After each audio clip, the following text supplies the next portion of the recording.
যাও খুঁজে নাও চোখ রাখো কোরআনে সমাধান চাও যদি জীবনে মরণে ফিরে যাও খুঁজে নাও চোখ রাখো কোরআনে সমাধান চাও যদি জীবনে মরণে ফিরে যাও খুঁজে নাও চোখ রাখো কোরআনে if you want the solution in here and hereafter go back have a look on the holy Quran সমাধান চাও যদি জীবনে মরণে ফিরে যাও খুঁজে নাও চোখ রাখো কোরআনে তবেই পাবে সুখ শান্তির ঠিকানা তবেই পাবে সুখ শান্তির ঠিকানা যদি মেনে নাও তুমি মনে প্রাণে সমাধান সমাধান চাও যদি জীবনে মরণে ফিরে যাও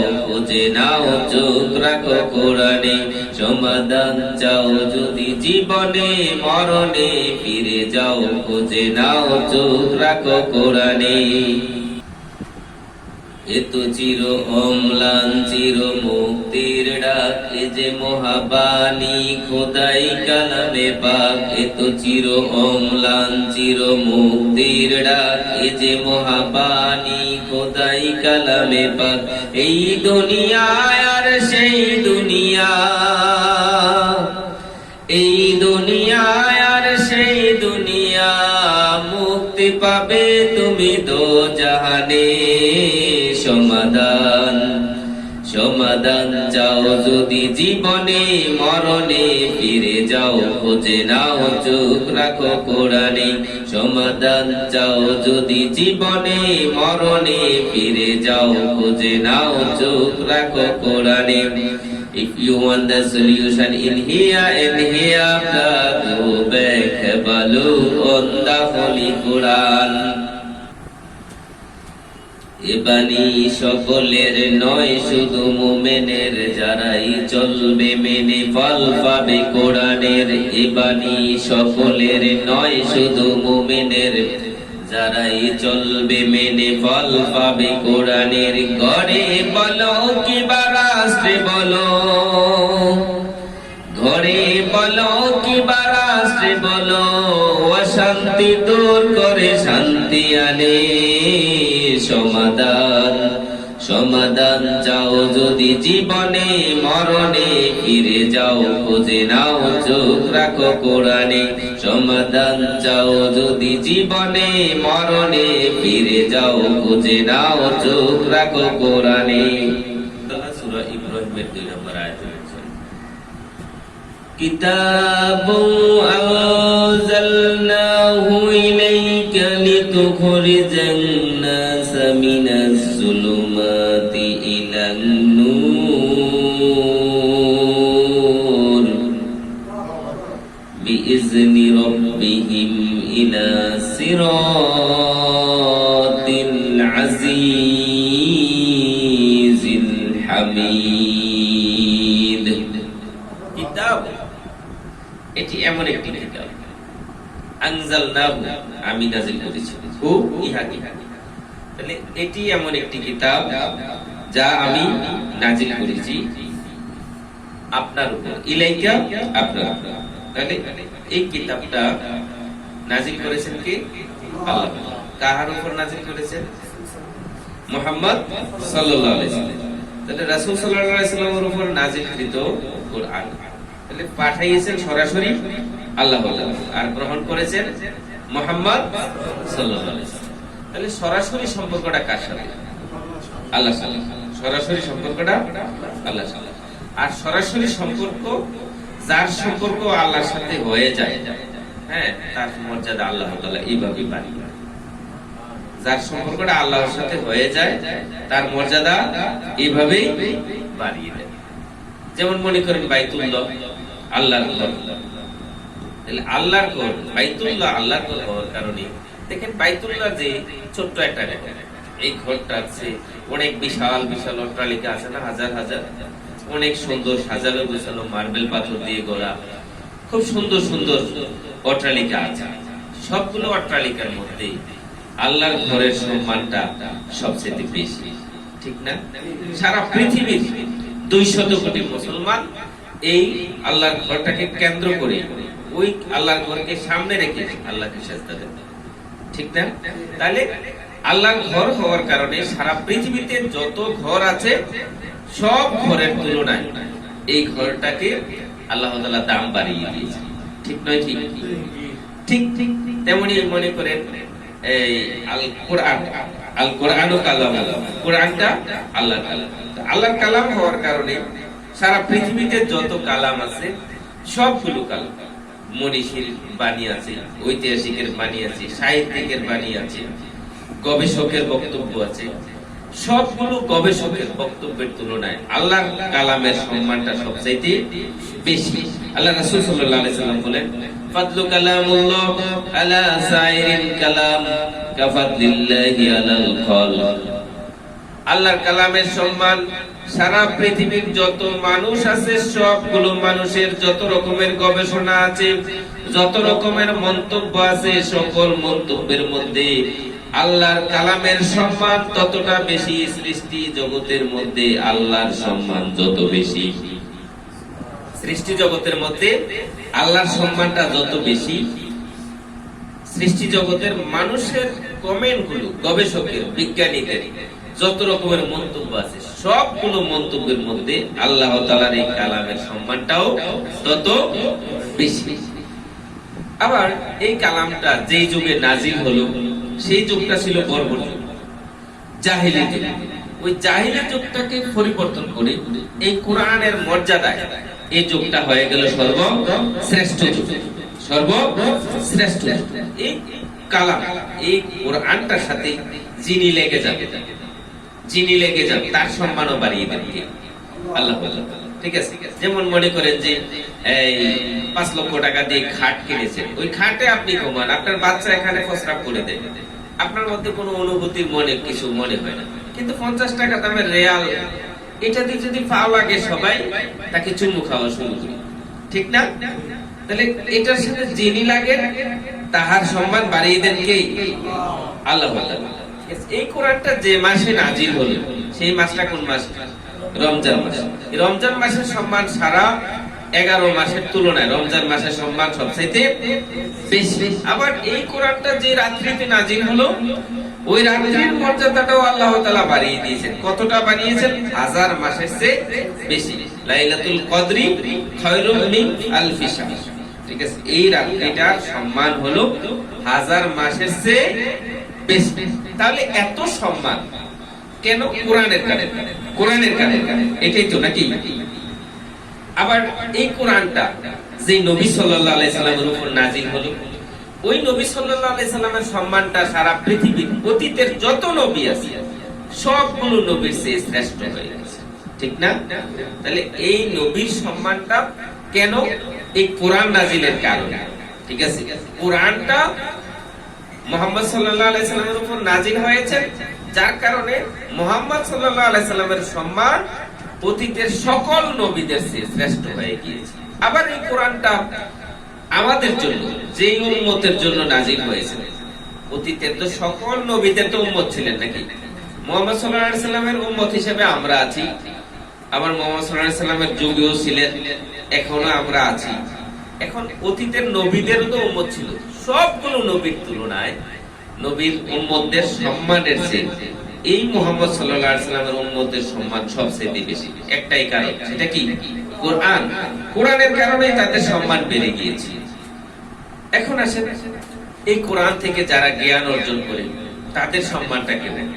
আল্লাহ রাসূল সাল্লাল্লাহু আলাইহি সাল্লাম বলেন, খায়রুকুম মান তাআল্লামাল কুরআনা ওয়া আল্লামাহুন নাস।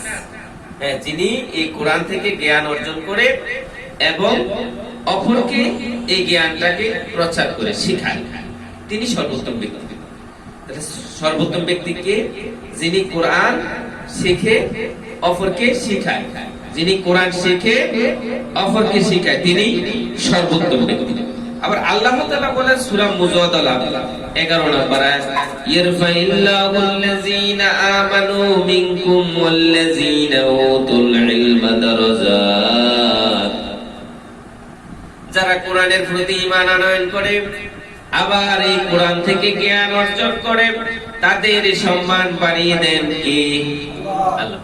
তাহলে আল্লাহ তাআলার ঘোষণার আলোকেও আমরা দেখতেছি যারা কোরআন পড়ে কোরআন থেকে জ্ঞান নেন তাদেরকে সম্মান বাড়িয়ে দেন।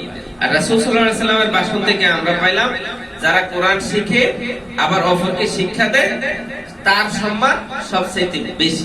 তাহলে শ্রেষ্ঠ হওয়ার জন্য যদি আপনি শ্রেষ্ঠ মানুষ হতে চান, শ্রেষ্ঠ ব্যক্তিত্ব হিসেবে গড়ে তুলতে চান, তাহলে আপনি ক্রিকেটার হবেন, বড় স্পেশালিস্ট ডাক্তার হবেন, হ্যাঁ ফুটবলার হবেন, হ্যাঁ ইঞ্জিনিয়ার হবেন, রাষ্ট্রপতি হবেন, প্রধানমন্ত্রী হবেন, যা কিছু হবেন সবগুলো কি আল্লাহ তাআলা কোনটাকে আল্লাহ তাআলা শ্রেষ্ঠ বলেন? শ্রেষ্ঠ বলেছেন যিনি কোরআন শিখে অপরকে শেখায়। ঠিক আছে? তাহলে শ্রেষ্ঠ হওয়ার মাধ্যম, শ্রেষ্ঠ হওয়ার পথে কোরআন। এই কোরআনের মাধ্যমে আপনি শ্রেষ্ঠ হতে পারবেন। কোরআনের জ্ঞান যিনি অর্জন করবে তাকে মানুষ অন্তর থেকে ভালোবাসে, আর নেতাকে ভালোবাসে অন্তর থেকে নয়। আমরা সমসাময়িক রাজনৈতিক জগতের যে নেতারা আছে তাদেরকে মানুষ অন্তর থেকে ভালোবাসে না, স্বার্থের জন্য ভালোবাসে। হ্যাঁ, স্বার্থের জন্য তাবেদারি করে, স্বার্থের জন্য ব্যক্তির প্রশংসা করার যোগ্যতা না থাকলেও প্রশংসা করা হয়। কেন? আমার স্বার্থ আছে। আমি যদি প্রশংসা করি তাহলে ব্যক্তিটা আমার জন্য খুশি হবে, খুশি হয়ে আমাকে কিছু একটা দেবে। ঠিক আছে? আর এই ভালোবাসাটা অন্তর থেকে হয় না, আর্টিফিশিয়াল হয়। আর্টিফিশিয়াল। সমসাময়িক রাজনৈতিক নেতাদেরকে মানুষ সালাম দেয় শুধু ভয়ে। সামনে পড়েছি, এখন যদি সালাম না দেই তখন সে আবার মাইন্ড করবে এতে আমার সামনে পড়েছে, সামনে দিয়ে ক্রস করে গেছে, সালাম দিছে না, তার বিপদ আছে। আছে না নাই? কিন্তু যারা কোরআনের জ্ঞানী তাদেরকে মানুষ সালাম দেয় অন্তর থেকে। এই ভয়ে সালাম দেয় না যেতে আমার বিপদ করবে, ক্ষতি করবে, এই ভয়ে সালাম দেয় না, অন্তর থেকে সালাম দেয়। তাহলে কোরআনের কাছে আসার মাধ্যমে সম্মান আছে। কোরআনের মাধ্যমে আসল সম্মান।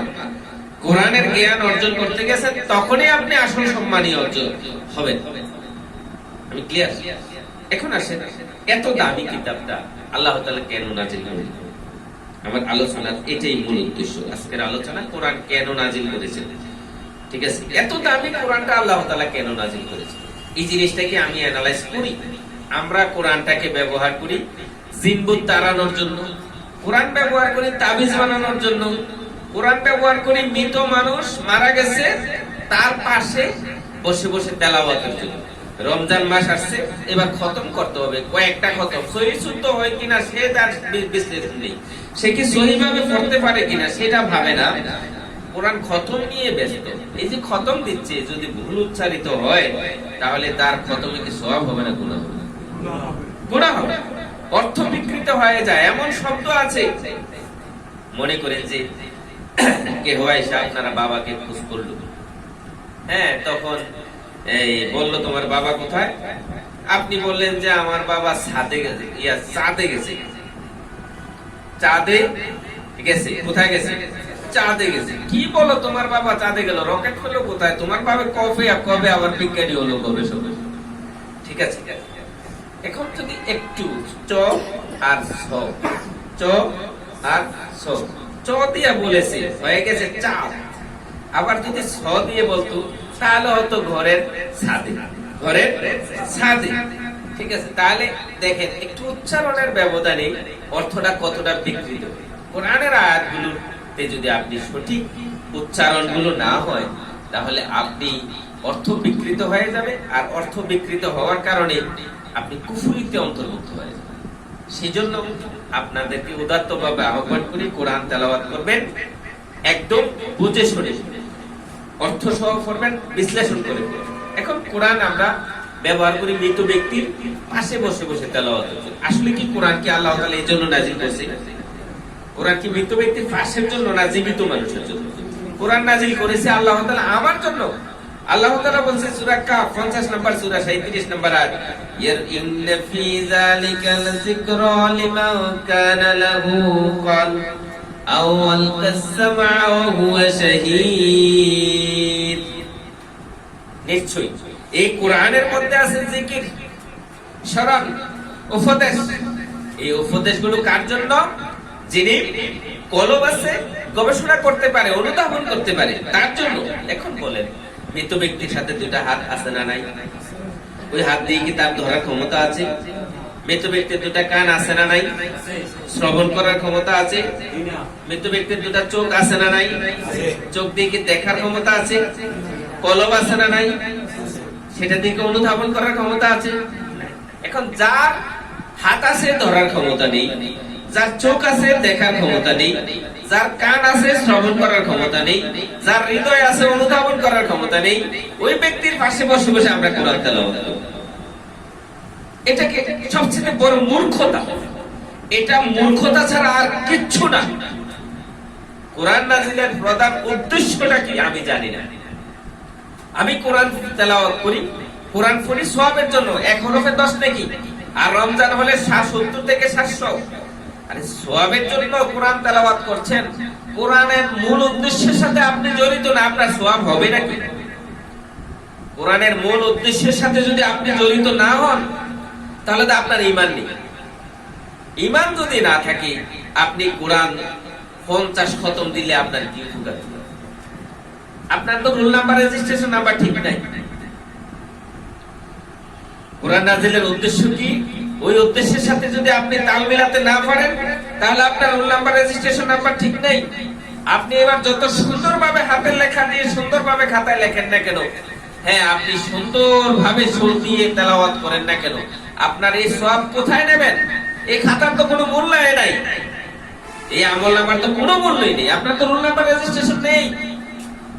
পরীক্ষার খাতায় রোল নাম্বার, রেজিস্ট্রেশন নাম্বার ছাড়া হলে কি আপনি যত সুন্দর লেখেন এটা কোনো কাজে আসবে? আসবে না। কোরআন নাযিলের উদ্দেশ্য কি সেটা আল্লাহ তাআলা বলছে, একটু দেখেন। আল্লাহ তাআলা বলছে, লিতুখরিজান নাস মিনাজ জুলুমাতি ইলান নূর, লিতুখরিজান নাস, যাতে করে আপনি বের করে আনতে পারেন। লিতুখরিজান, বের করে আনবেন। আপনি কে? মুহাম্মদ সাল্লাল্লাহু আলাইহি ওয়াসাল্লাম। কিতাবুন আনজালনাহু ইলাইকা, কিতাবটা আমি নাযিল করেছি আপনার উপর, লিতুখরিজান নাস, যাতে করে আপনি বের করে আনতে পারেন, মিনাজ জুলুমাত, অন্ধকার থেকে, ইলান নূর। জুলুমাত শব্দটা বহু বচনের। হ্যাঁ, ওই সময় জাহেলি যুগের মানুষগুলো এক জগতেই শুধু তারা অন্ধ ছিল না, একটা জায়গায় সালা তারা খালি বর্বর ছিল না। তারা জীবনের প্রত্যেকটা স্টেজে, প্রত্যেকটা দাফে দাফে তাদের মধ্যে বর্বরতা ছিল।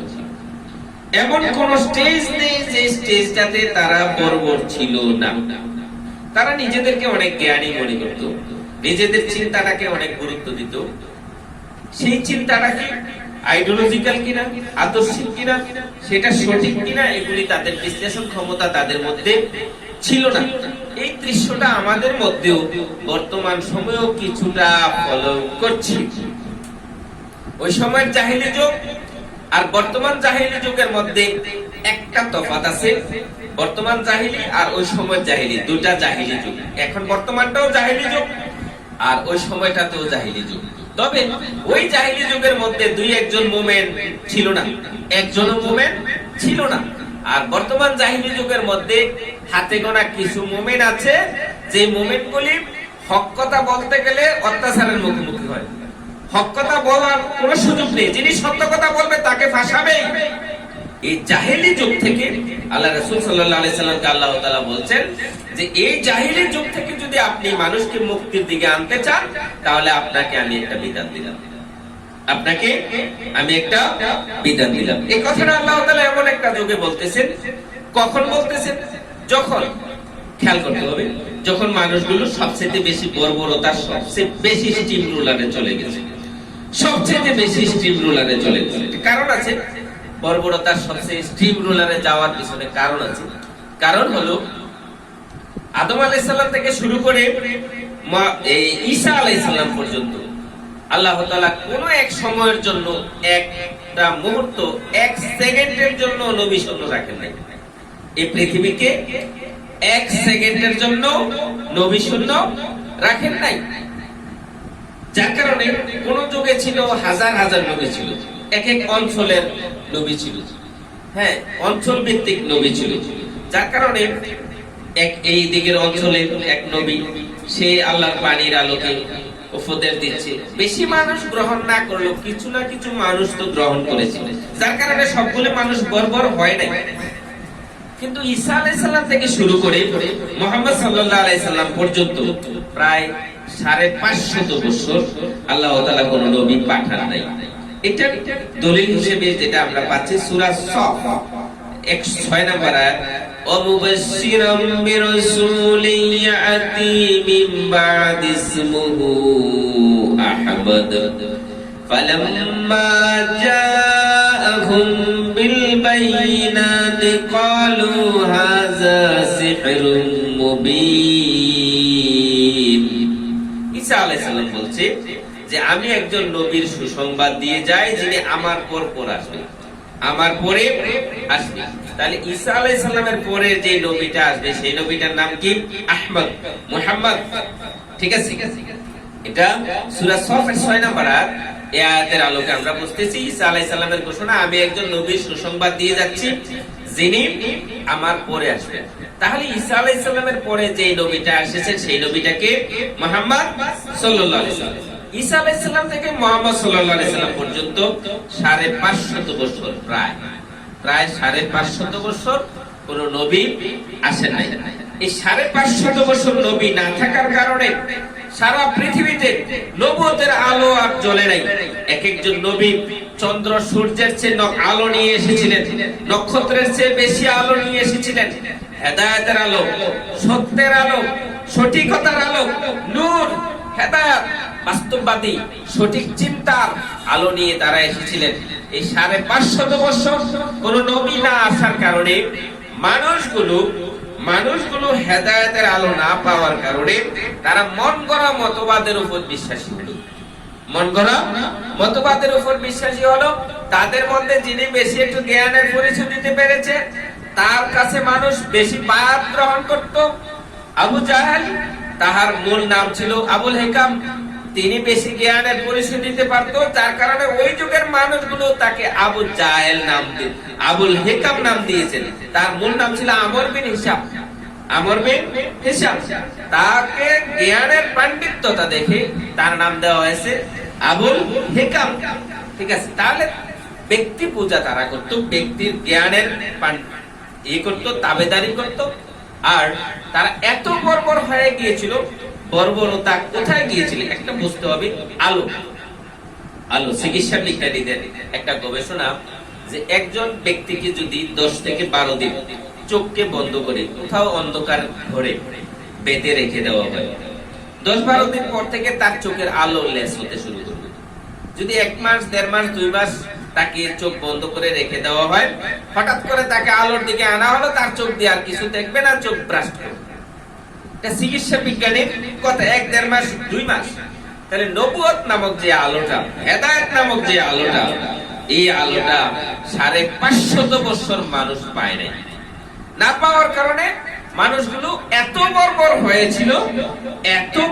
হয়েছিল, অতীতে কোনদিন এত বর্বরতা পৃথিবী দেখে এত বর্বর হয়ে গিয়েছিল। হ্যাঁ, ঐতিহাসিক খোদাবক্স বলছেন যে মানুষকে, ওই যুগের মানুষগুলো 3টা ডাব্লিউ তাদেরকে বেশি আচ্ছন্ন করে দিয়েছে। কয়টা ডাব্লিউ? 3টা W. War, women, wine. War, women, wine. এই 3টা ডাব্লিউ তাদের জীবনকে আচ্ছন্ন করে দিয়েছিল। ওয়ার, যুদ্ধ ছোটখাটো একটা বিষয়, জাস্ট একটা পাত্র, এই পাত্রটাতে কে আগে তার উঠকে পানি পান করাবে, এটা নিয়ে দ্বন্দ্ব লেগেছে। ছোটখাটো বিষয় নিয়ে দ্বন্দ্ব লেগে যুদ্ধে এত লিপ্ত হতো, যুগ ধরে যুদ্ধ চলতো, যুগ ধরে 40 বছর, 50 বছর, 60 বছর এত দীর্ঘ যুদ্ধে তারা লিপ্ত হয়ে যেত।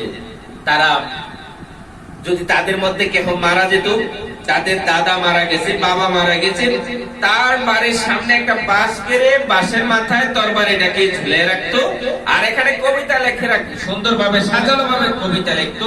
আমার দাদা এতজন মানুষ খুন করেছে, 50 জন মানুষ খুন করেছে, 60 জন মানুষ খুন করেছে, 200 মানুষ খুন করেছে, এরকম গর্ব অহংকার করতো। খুনি হওয়াটা কি গর্বের বিষয়? খুনি হওয়াটা গর্বের বিষয়। আমাদের সমাজ ব্যবস্থায় কেউ যদি খুন করার কারণে 14 বছর জেল খেটে আসে, আসার পরেও যদি সে এবার ভালো হয়ে গিয়েছে, কোনো না কোনো কারণে তার সমাজের কেউ যদি তাকে খুনি বলে ডাকে, তখন সে খুব কষ্ট পায়, সে লজ্জিত বোধ করে, ঠিক না? আর তারা গর্ব করতো যে আমার দাদা এতজন খুন করেছে, 200 জন খুন করেছে, 300 জন খুন করেছে। সুতরাং আমার সাথে কথা বলতে তুমি একটু হুঁশিয়ারি কথা বলো, আমার সাথে কথা বলতে একটু হুঁশিয়ারি কথা বলো। আমি ওই না ওই দাদার নাতি যিনি 200 জন খুন করেছে, আমি ওই বাবার সন্তান যিনি 100 জন খুন করেছে, 200 জন খুন করেছে। এভাবে তারা গর্ববোধ করত। ওই মেয়ে নারীদের অবস্থা ছিল কেমন? নারীদেরকে যে মেয়েটা সুন্দর মনে হয়েছে, যাকে সুন্দর মনে হয়েছে, তাকে এবার তার ইজ্জতকে কেড়ে নিতেই হবে। তারা এবার মরিয়া হয় তার ইজ্জত কেড়ে নেবে, যে কোনো উপায় হোক তাকে দর্শন করবে, তাকে ইজ্জত, তাকে অপমানিত করবে। হ্যাঁ, বাবার সামনে মেয়েকে দর্শন করা তাদের কাছে কোনো দ্বিধাবোধ মনে হয় না। ভাইয়ের সামনে বোনকে দর্শন করবে তাদের কাছে কোনো আপত্তিকর মনে হয় না। বাবা চোখের সামনে দেখছে মেয়েটা দর্শিত হচ্ছে, কিছু বলার নেই। বিচার চাওয়ার জায়গা নেই, বিচার চাইবো কোথায়? বিচার পাওয়া থাক দূরের কথা, চাওয়ার জায়গাটাই তো নেই। যিনি চাইতে যাবে, যে চেয়ারম্যানের কাছে যাবে বিচার চাইতে, যে মেম্বারের কাছে যাবে বিচার চাইতে, যে পুলিশের কাছে যাবে বিচার চাইতে, সেই তো দর্শন করে সুযোগ পাইলে। তাহলে বিচারটা যাবে কোথায়? বিচার চাওয়ার জায়গা নেই। এমন সিচুয়েশন হয়ে গিয়েছিল। মদের অবস্থা কি? বাবা ছেলে মা মেয়ে একসাথে বসে মদ পান করত। দীর্ঘ মদ কতটা পান করত এটা আবার কবিতার ভাষায় লিখে দিত। কবিতার ভাষায় লিখে দিত, আমার ঘরে সপ্তাহে এত গ্যালন মদ পান করা হয়, আমার বাড়িতে সপ্তাহে এত গ্যালন মদ পান করা হয়, আমার বংশের মধ্যে মাসে এত গ্যালন মদ পান করা হয়। এই বলে বলে তারা গর্ব অহংকার করত। এই যে গর্ব অহংকারের সিচুয়েশন গুলো তাদের মধ্যে ছিল। এই যে গর্বটা কেন করতো? মদ পান করার জন্য কবিতা লিখতেন। হ্যাঁ, ইমরুল কায়েস ওই সময়ের বিখ্যাত কবি, সে তার ওয়াইফকে নিয়ে, তার স্ত্রীকে নিয়ে কবিতা লিখেছে। তার স্ত্রীর নাম ছিল উনাইজা। তারা কবিতা লিখতো তার কার প্রেমিকার কোন অঙ্গটা সৌন্দর্য কেমন, এগুলি বিশ্লেষণ করে তারা কবিতা লিখতো। হ্যাঁ, ইমরুল কায়েস তার ওয়াইফের দৃশ্যপট গুলি ফুটিয়ে তুলে কবিতা লিখতো। এভাবে তারা কাবার দেয়ালের মধ্যে ঝুলিয়ে রাখতো। এমন বর্বরতা কাবার দেয়ালের মধ্যে নিয়ে ঝুলিয়ে রাখতো। আর তারা যার কবিতাটা সবচেয়ে বেশি সুন্দর হয়েছে, যার কবিতাটা সুন্দরভাবে সাজিয়ে তুলতে পেরেছে তার প্রেমিকাকে, ওই কবিকে পুরস্কৃত করা হতো। সেজন্য ঐতিহাসিক আমির আলী বলেন, ওই যুগটা এমন বর্বরতায় ওই যুগটা ধাবিত হয়েছিল। ওই যুগটা অতীতে কখনো এমন বর্বরতার হয় নাই, যার কারণে অতীতের কোন যুগে কোন নবীর আমলের কোন জ্ঞানী গুণীরা যারা বিশ্লেষণ করে গবেষণা করে, এমন ব্যক্তিরা কোন সময়ের জন্য একজন আবির্ভাবকের প্রয়োজনীয়তা তখন আর দেখে নেই। একজন আবির্ভাবকের প্রয়োজনীয়তা দেখে নেই। একজন মানুষ দরকার, মুক্তিদাতার প্রয়োজন, একজন মুক্তিদাতার নির্দেশনা লাগবে, যেই লোকটা নেতৃত্ব দিয়ে আমাদের সমাজ ব্যবস্থাটাকে এই ধর্ষণ মুক্ত ব্যবস্থাপনা করবে, জুলুম মুক্ত করবে, অত্যাচার পূর্ণ মুক্ত করবে, এমন ধরনের একজন নেতার প্রয়োজন। এই নেতার আবির্ভাবটার আকর্ষণ, একজন নেতার আবির্ভাবের প্রয়োজনীয়তা ওই সময়ের যারা গবেষক ছিল, চিন্তাবিদ ছিল, তারা ভেবেছিল। আর ঠিক মুহূর্তে আল্লাহ তাআলা মুহাম্মদ সাল্লাল্লাহু আলাইহি সাল্লামকে প্রস্তুত করে তুললেন। মুহাম্মদ সাল্লাল্লাহু আলাইহি সাল্লাম বয়স তখন 17। তিনি তার সমবয়সী যুবকদেরকে নিয়ে একটি সংগঠন করলেন, হেলফুল ফুজুল। সংগঠনের মূল উদ্দেশ্য ছিল, আমার সমাজে জেনা ব্যভিচার বেড়ে গিয়েছে, আমার সমাজে চুরি ডাকাতি বেড়ে গিয়েছে, আমার সমাজে দ্বন্দ্ব সংঘাত এমন ভাবে বেড়ে গিয়েছে, এই দ্বন্দ্ব সংঘাতপূর্ণ সমাজ ব্যবস্থাকে এইভাবে আর চলতে দেওয়া যায় না। একটা সমাজ এভাবে ধ্বংসের দিকে চলে যাক, এটা আর দেওয়া যায় না। এইভাবে তিনি তার সমবয়সী যুবকদের নিয়ে একটি সংগঠন করলেন। সেই সংগঠনের নাম হলো হেলফুল ফজল। এই হেলফুল ফজল সংগঠনের মাধ্যমে মুহাম্মদ ইবনে আব্দুল্লাহ তিনি তার সমবয়সী যুবকদেরকে নিয়ে মানুষের ঘরের দরজায় দরজায় গিয়ে কোরআন আনতে শুরু করলেন। তিনি বলতে শুরু করলেন, চুরি করো না, ডাকাতি করো না, মেয়েদেরকে, জীবন্ত মেয়েদেরকে কবরস্থ করার কার্যক্রম থেকে বিরত থাকো, আমার মা বোনদের ইজ্জত হনন থেকে বিরত থাকো। এই বলে বলে দাওয়াত দিচ্ছেন।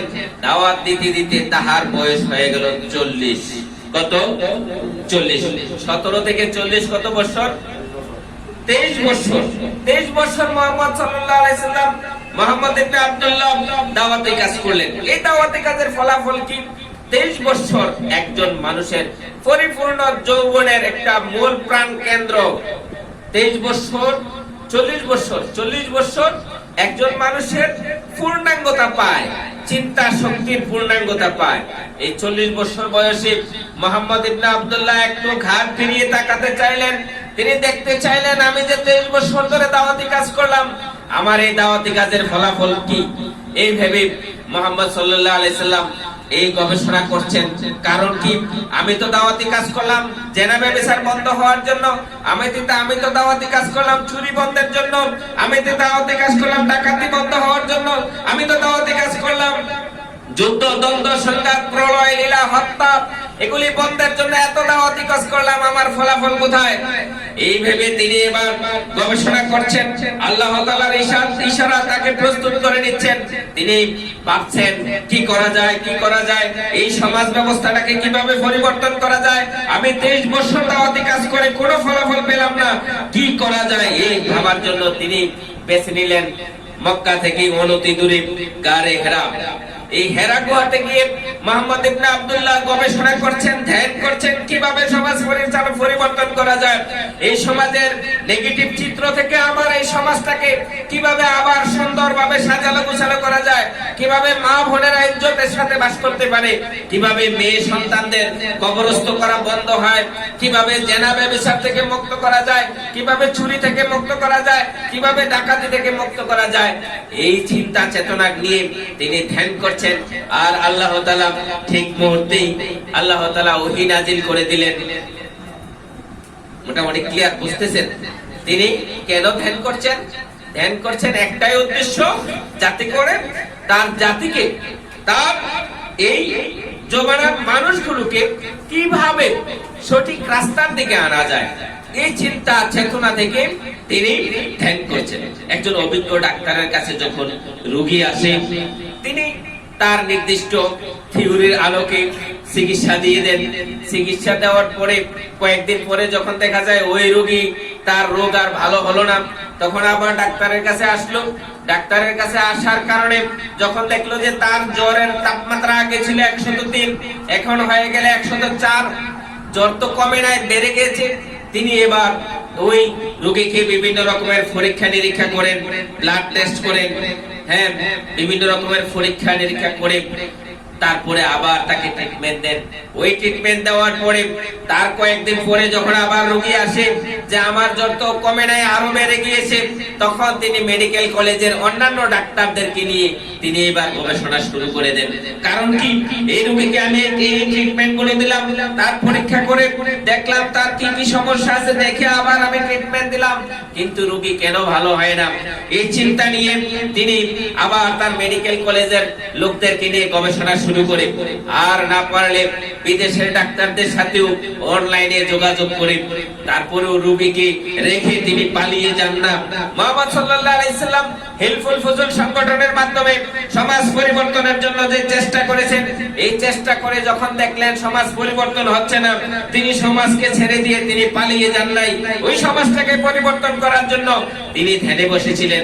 আপনারা যারা সমাজ ব্যবস্থা পরিচালনা করার জন্য চিন্তা করেন, যারা গবেষণা করেন আমার সমাজটাকে শান্তিপূর্ণ করতে চাই, যারা রাজনীতি করেন, আপনারা ভাবেন সমাজ ব্যবস্থাটাকে সুন্দরভাবে সাজাতেন, আপনাদেরকে নতুন করে ধ্যান করতে হবে। মুহাম্মদ সাল্লাল্লাহু আলাইহি সাল্লামের মতো শ্রেষ্ঠ মানব, মুহাম্মদ সাল্লাল্লাহু আলাইহি সাল্লামের মতো শ্রেষ্ঠ মানব এই পৃথিবী কখনো দেখে নাই আর কখনো দেখবেও না। এত শ্রেষ্ঠ ব্যক্তিটাও যখন নিজের চিন্তা চেতনার আলোকে গবেষণা করে সমাজটাকে পরিবর্তন করতে পারে নাই, আপনি আমি মুহাম্মদ সাল্লাল্লাহু আলাইহি সাল্লাম থেকে শিক্ষা নিয়ে আপনাকেও চিন্তা করতে হবে, ভাবতে হবে, ধ্যান করতে হবে সমাজটাকে কিভাবে পরিবর্তন করা চায়। মুহাম্মদ সাল্লাল্লাহু আলাইহি ওয়াসাল্লাম ধ্যান করার জন্য গারে হেরাতে ধ্যান করছেন, ঠিক মুহূর্তে আল্লাহ তাআলা ওহী নাযিল করে দিলেন। আল্লাহ তাআলা বলেন, ইকরা বিইসমি রাব্বিকাল্লাযী খলাক, পড়ো তোমার প্রভুর নামে যিনি তোমাকে সৃষ্টি করেছেন। ইয়া আইয়ুহাল মুদ্দাসসির কুম ফাআনজির ওয়া রাব্বাকা ফাকাব্বির, জেগে ওঠো ও কম্বল আবৃতওয়ালা, জেগে ওঠো আর তোমার রবের বরত্বের ঘোষণা দাও। আল্লাহ তাআলা ওহী নাযিল করে দিলেন সূরা মায়েদার 66 নম্বর আয়াত, ইয়া আইয়ুহার রাসূল বাল্লিগু মা উনজিলা ইলাইকা মির রাব্বিক। আপনি সমাজ পরিবর্তন করার জন্য চিন্তা করছেন, আপনি সমাজটাকে কিভাবে সাজালো গুছালো ভাবে গড়ে তোলার জন্য আপনি ভাবছেন। সমাজটাকে যদি পরিবর্তন করতে চান, তাহলে আমি যা নাজিল করি সেই নাজিল করা কোরআনের আলোকে আপনি দাওয়াত দেওয়া শুরু করে দিন, তাবলীগ শুরু করেন, আপনি প্রচার শুরু করে দেন। আমি যা নাজিল করি তার আলোকেই আপনি তাবলীগ শুরু করে দেন। আপনার নিজস্ব মন গড়া মতবাদ দিয়ে আপনি সমাজ পরিবর্তন করতে পারবেন না। আপনি সমাজ পরিবর্তন করতে হলে অবশ্যই আমার বিধানের দিকেই মানুষ জাতিকে ডাকতে হবে, আমার বিধানের আলোকে আপনি তাদেরকে দাওয়াতি কাজ করতে হবে, সেভাবে সমাজটাকে করতে পারবেন। আল্লাহ তাআলা সূরা তাগাবুনের 8 নম্বর আয়াতে বলেন, ফাআমিনু বিল্লাহি ওয়া রাসূলিহি ওয়ান নূরিল্লাযী আনজালনা ওয়াল্লাহু বিমা তা'মালুনা খাবীর। আল্লাহ তাআলা বলেন, তোমরা আল্লাহর প্রতি ঈমান আনয়ন করো, রাসূলের প্রতি ঈমান আনয়ন করো, ওয়ান নূরিল্লাযী আর আল্লাহর প্রেরিত নূরের প্রতি ঈমান আনয়ন করো। নূর বলতে আল্লাহ তাআলা কাকে বুঝিয়েছেন? কাকে বুঝিয়েছেন? কোরআন। আল্লাহর প্রতি ঈমান আনয়ন করো, ও রাসূলিহি রাসূলের প্রতি ঈমান আনয়ন করো, ওয়ান নূরিল্লাযী আল্লাহর পক্ষ থেকে যে নূর এসেছে ওই নূরের ব্যাপারে, নূরের প্রতি তোমরা ঈমান আনয়ন করো। তাহলে আল্লাহর প্রতি ঈমান আনয়ন করবেন, রাসূলের প্রতি ঈমান আনয়ন করবেন এবং নূরের প্রতি ঈমান আনয়ন করবেন। এখানে এই আয়াত থেকেও আপনারা যারা রাসূল সাল্লাল্লাহু আলাইহি সাল্লামকে নিয়ে একটু বিভ্রান্ত ছড়ে আছে, রাসূল সাল্লাল্লাহু আলাইহি সাল্লাম নূরের তৈরি না মাটির তৈরি, এই ধরনের কথাবার্তা নিয়ে যে ছড়িয়ে আছে, এই ছড়া থেকে আপনারা এই আয়াত বিশ্লেষণ করলে বুঝতে পারবেন নূর বলতে আল্লাহ তাআলা কোরআনকে বুঝিয়েছেন, রাসূলকে নয়। নূর বলতে আল্লাহ তাআলা হেদায়েতকে বুঝিয়েছেন, রাসূলকে নয়। সেজন্য হ্যাঁ, রাসূলকে যদি আপনি এইভাবে নূর হিসেবে নেন, রাসূল সাল্লাল্লাহু আলাইহি সাল্লাম আমাকে আপনাকে হেদায়েতের বাণীগুলো দেখিয়ে দিয়ে গিয়েছেন, সে আলোকে রাসূল সাল্লাল্লাহু আলাইহি সাল্লামের আদর্শ যদি আমি মানি, তাহলে আমি একটা হেদায়েতের রাস্তা পাবো। সেই হিসেবে যদি আপনি এই হেদায়েতটাকে নূর হিসেবে নেন, ওকে। কিন্তু তাকে সৃষ্টি করেছেন কি দিয়ে? এই ধরনের বিষয়গুলো নিয়ে বাড়াবাড়ি করার কোনো জায়গা নেই। কোরআনের অনেক জায়গায় যেখানে আপনারা যারা নূরের তৈরি বলে দলিল দিচ্ছেন, হ্যাঁ, তাদের ক্ষেত্রেও যে আয়াত দিয়ে দলিল দিচ্ছেন, ওই আয়াতের পরের আয়াতের সমাধান দেওয়া আছে। আপনি যদি পরের আয়াতটা বিশ্লেষণ করেন, তাহলে আপনি পেয়ে যাবেন যে আপনি ভুলের মধ্যে আছেন। এই যে আয়াতটা কদ জাআকুম মিনাল্লাহি নূরুন ওয়া কিতাবুম মুবিন, এই আয়াত থেকে আল্লাহ তাআলা যেটা বুঝাইতে চাইছেন সেটা পরের আয়াতে গেলে আপনি বুঝতে পারবেন। আচ্ছা, যাই হোক, আমার আলোচনা সেদিকে নয়। আল্লাহ তাআলা বলেন ফাআমিনু বিল্লাহ, আল্লাহর প্রতি ঈমান আনয়ন করো, রাসূলের প্রতি ঈমান আনয়ন করো, ওয়ান নূরিল্লাযী আল্লাহ তাআলা যে নূর প্রেরণ করেছেন সেই নূরের প্রতি আপনি ঈমান আনয়ন করেন। তাহলে আল্লাহ রাসূল সাল্লাল্লাহু আলাইহি সাল্লাম এবার দাওয়াতি কাজ শুরু করে দিলেন। আল্লাহ রাসূল সাল্লাল্লাহু আলাইহি সাল্লাম দাওয়াতি কাজ শুরু করে দিলেন যে তোমরা আল্লাহর প্রতি ঈমান আনয়ন করো, রাসূলের প্রতি ঈমান আনয়ন করো, আর আল্লাহ প্রেরিত কিতাবের প্রতি ঈমান আনয়ন করো।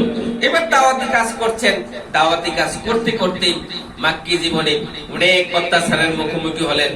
অনেক অত্যাচার, স্ট্রিম রুলার, তাকে হত্যা করার পরিকল্পনা, কিভাবে হত্যা করা যায় অনেক রকমের অপবাদ দেওয়া হলো, তাকে পাগল অপবাদ দেওয়া হলো, কবি অপবাদ দেওয়া হলো।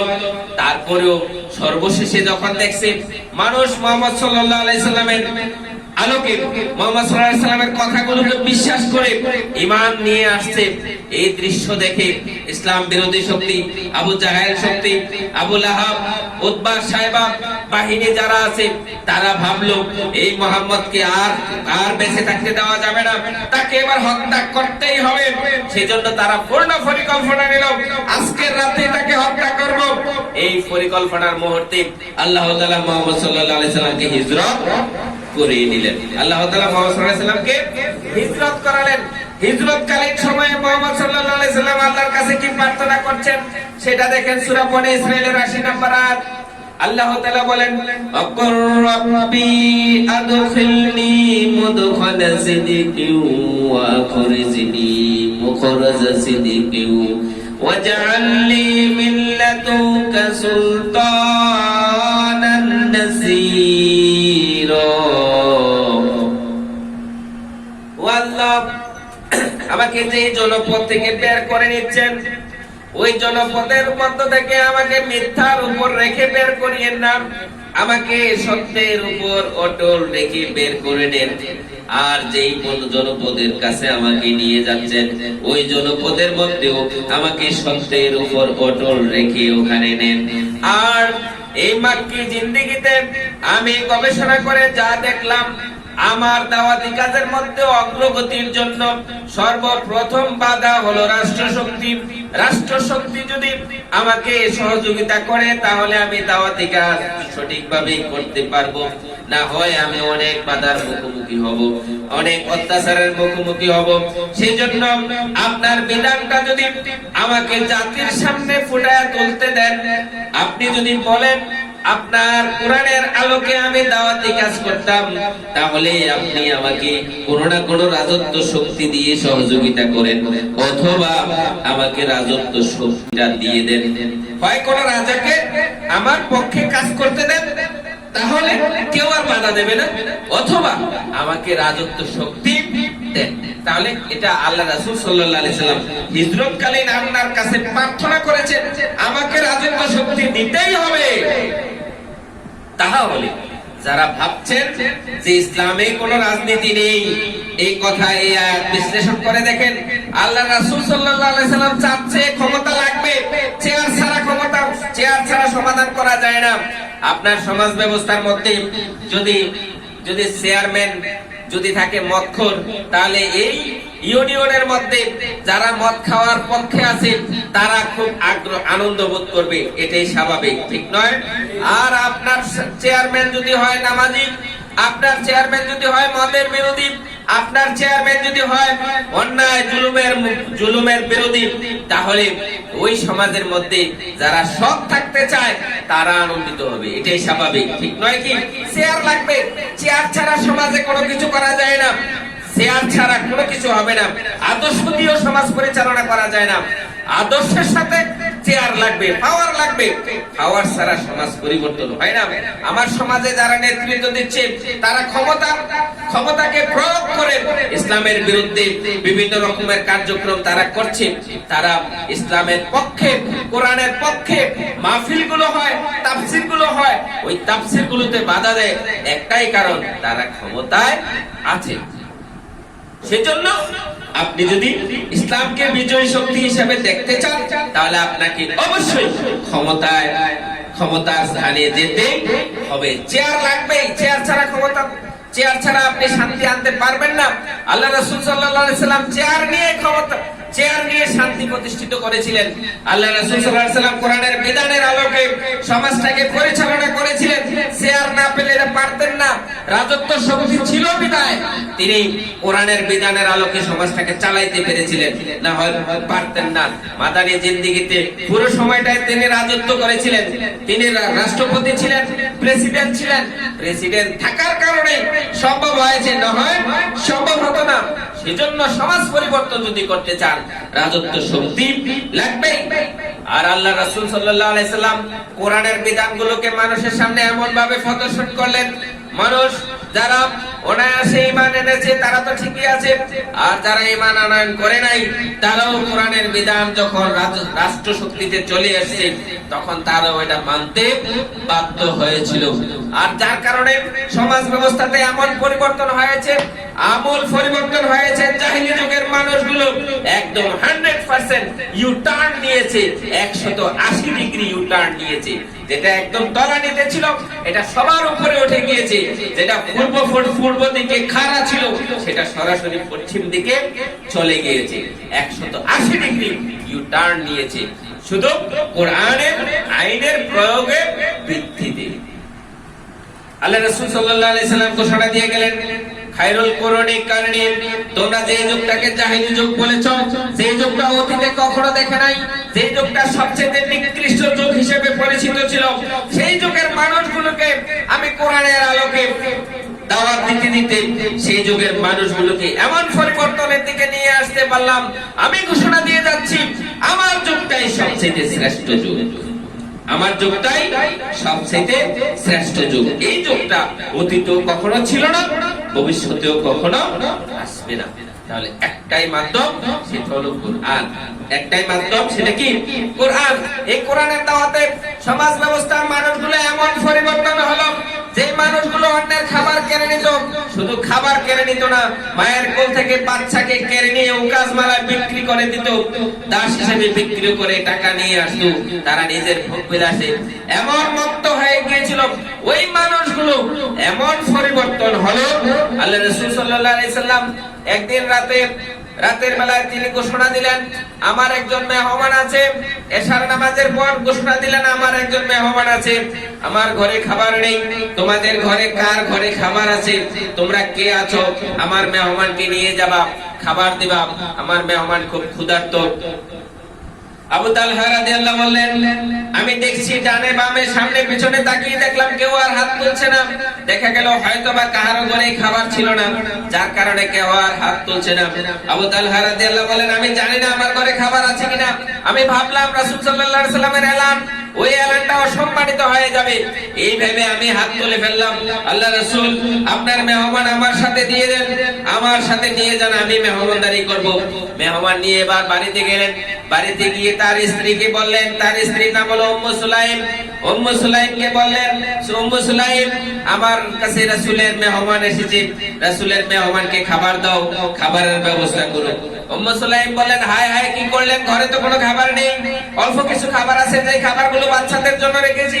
আজকে ভেবেছি আমি উপবাস করব, খাবার তো নেই, মেহমানকে কি করে খাওয়ানো যাবে? তখন আবু তালহা বললেন, বাচ্চাদেরকে না খাওয়ায়া ঘুম পাড়ায়া দাও।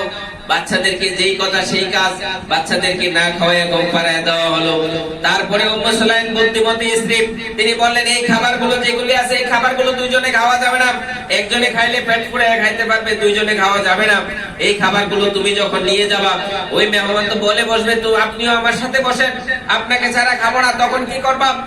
তখন আবু তালহা বুদ্ধি করে বললেন যে, একটা কাজ করব, তুমি খাবারটা যখন দিবা আমি নিয়ে যাব, নিয়ে বলবো যে মোহতারাম, ঘরে কেরোসিন একটু কম আছে, জ্বালানি তেলের পরিমাণ একটু কম আছে, আপনি যদি অনুমতি দেন আলোটা নিভিয়ে ফেলি। তিনি অবশ্যই অনুমতি দেবেন, অনুমতি দিলে আমি আলোটা নিভিয়ে ফেলবো। আমি বলবো যে আমার প্লেটটা দাও, আমি এবার, তুমি আমার হাতে একটা খালি প্লেট ধরিয়ে দিবা, আমি প্লেটটাতে লাড়াচাড়া করব, একটু আওয়াজ হবে, উনি বুঝতে পারবে আমি খাচ্ছি। এভাবে আপনি খেয়াল করেন, তারা যারা অন্যের খাবার কেড়ে নিত, সেই লোকগুলো নিজে খেলো না, বাচ্চাদেরকে খাওয়ালো না, নিজে না খেয়ে এমন ভাবে ভান করছে যাতে করে বুঝতে পারে আমিও খাচ্ছি, সে যাতে এই কথাটাও না বুঝতে পারে আমি না খেয়ে তাকে দিয়ে দিয়েছি, না হয় সে আবার কষ্ট পাবে, অথবা সে কিছু খাবার পেটে ক্ষুধা রেখে আমার জন্য কিছু খাবার দিয়ে দেবে।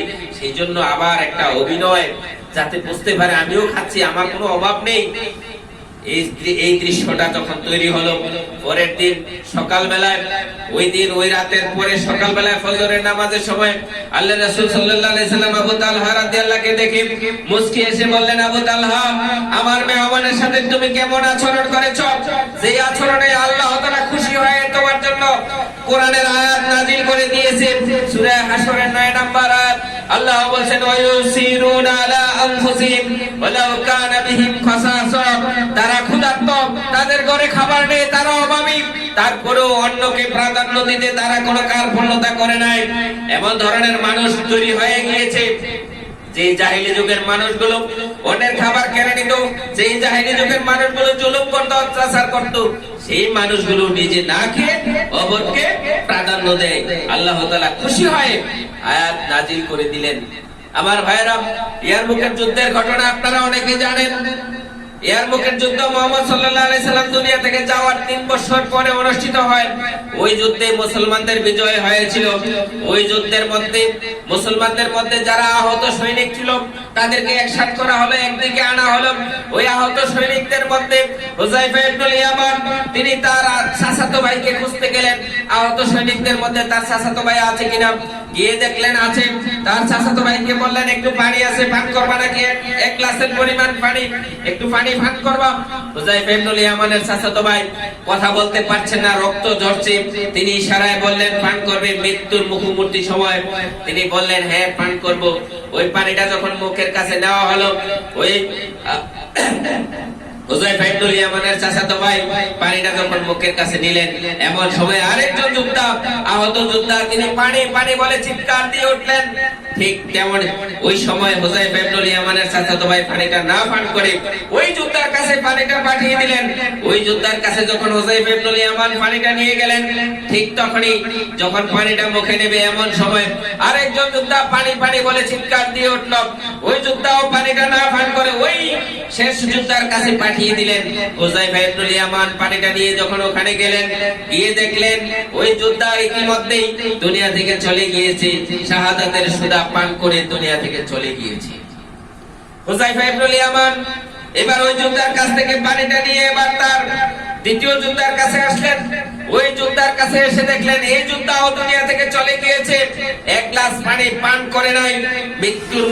মৃত্যুর পূর্ব মুহূর্ত মরে গেলেও অন্যকে প্রাধান্য দিয়েছে। ওই হুযায়ফা ইবনুল ইয়ামান এই যোদ্ধার কাছে এসেও যখন দেখলেন তিনিও মারা গিয়েছে, তখন তিনি তার চাচাতো ভাইয়ের কাছে আবার ফিরে গেলেন। চাচাতো ভাইয়ের কাছে গিয়ে দেখলেন চাচাতো ভাইও দুনিয়াতে চলে গিয়েছে। আপনি দেখেন কতটা পরিবর্তন। মরে যাচ্ছে ঠিক মুহূর্তে, মৃত্যুর পূর্ববর্তী মুহূর্ত একটু পানির তৃষ্ণা, কত তৃষ্ণা এই মুহূর্তে সে নিজের দিকে চিন্তা করে না, অপরকে প্রাধান্য দেয়। কেমন পরিবর্তন হলো।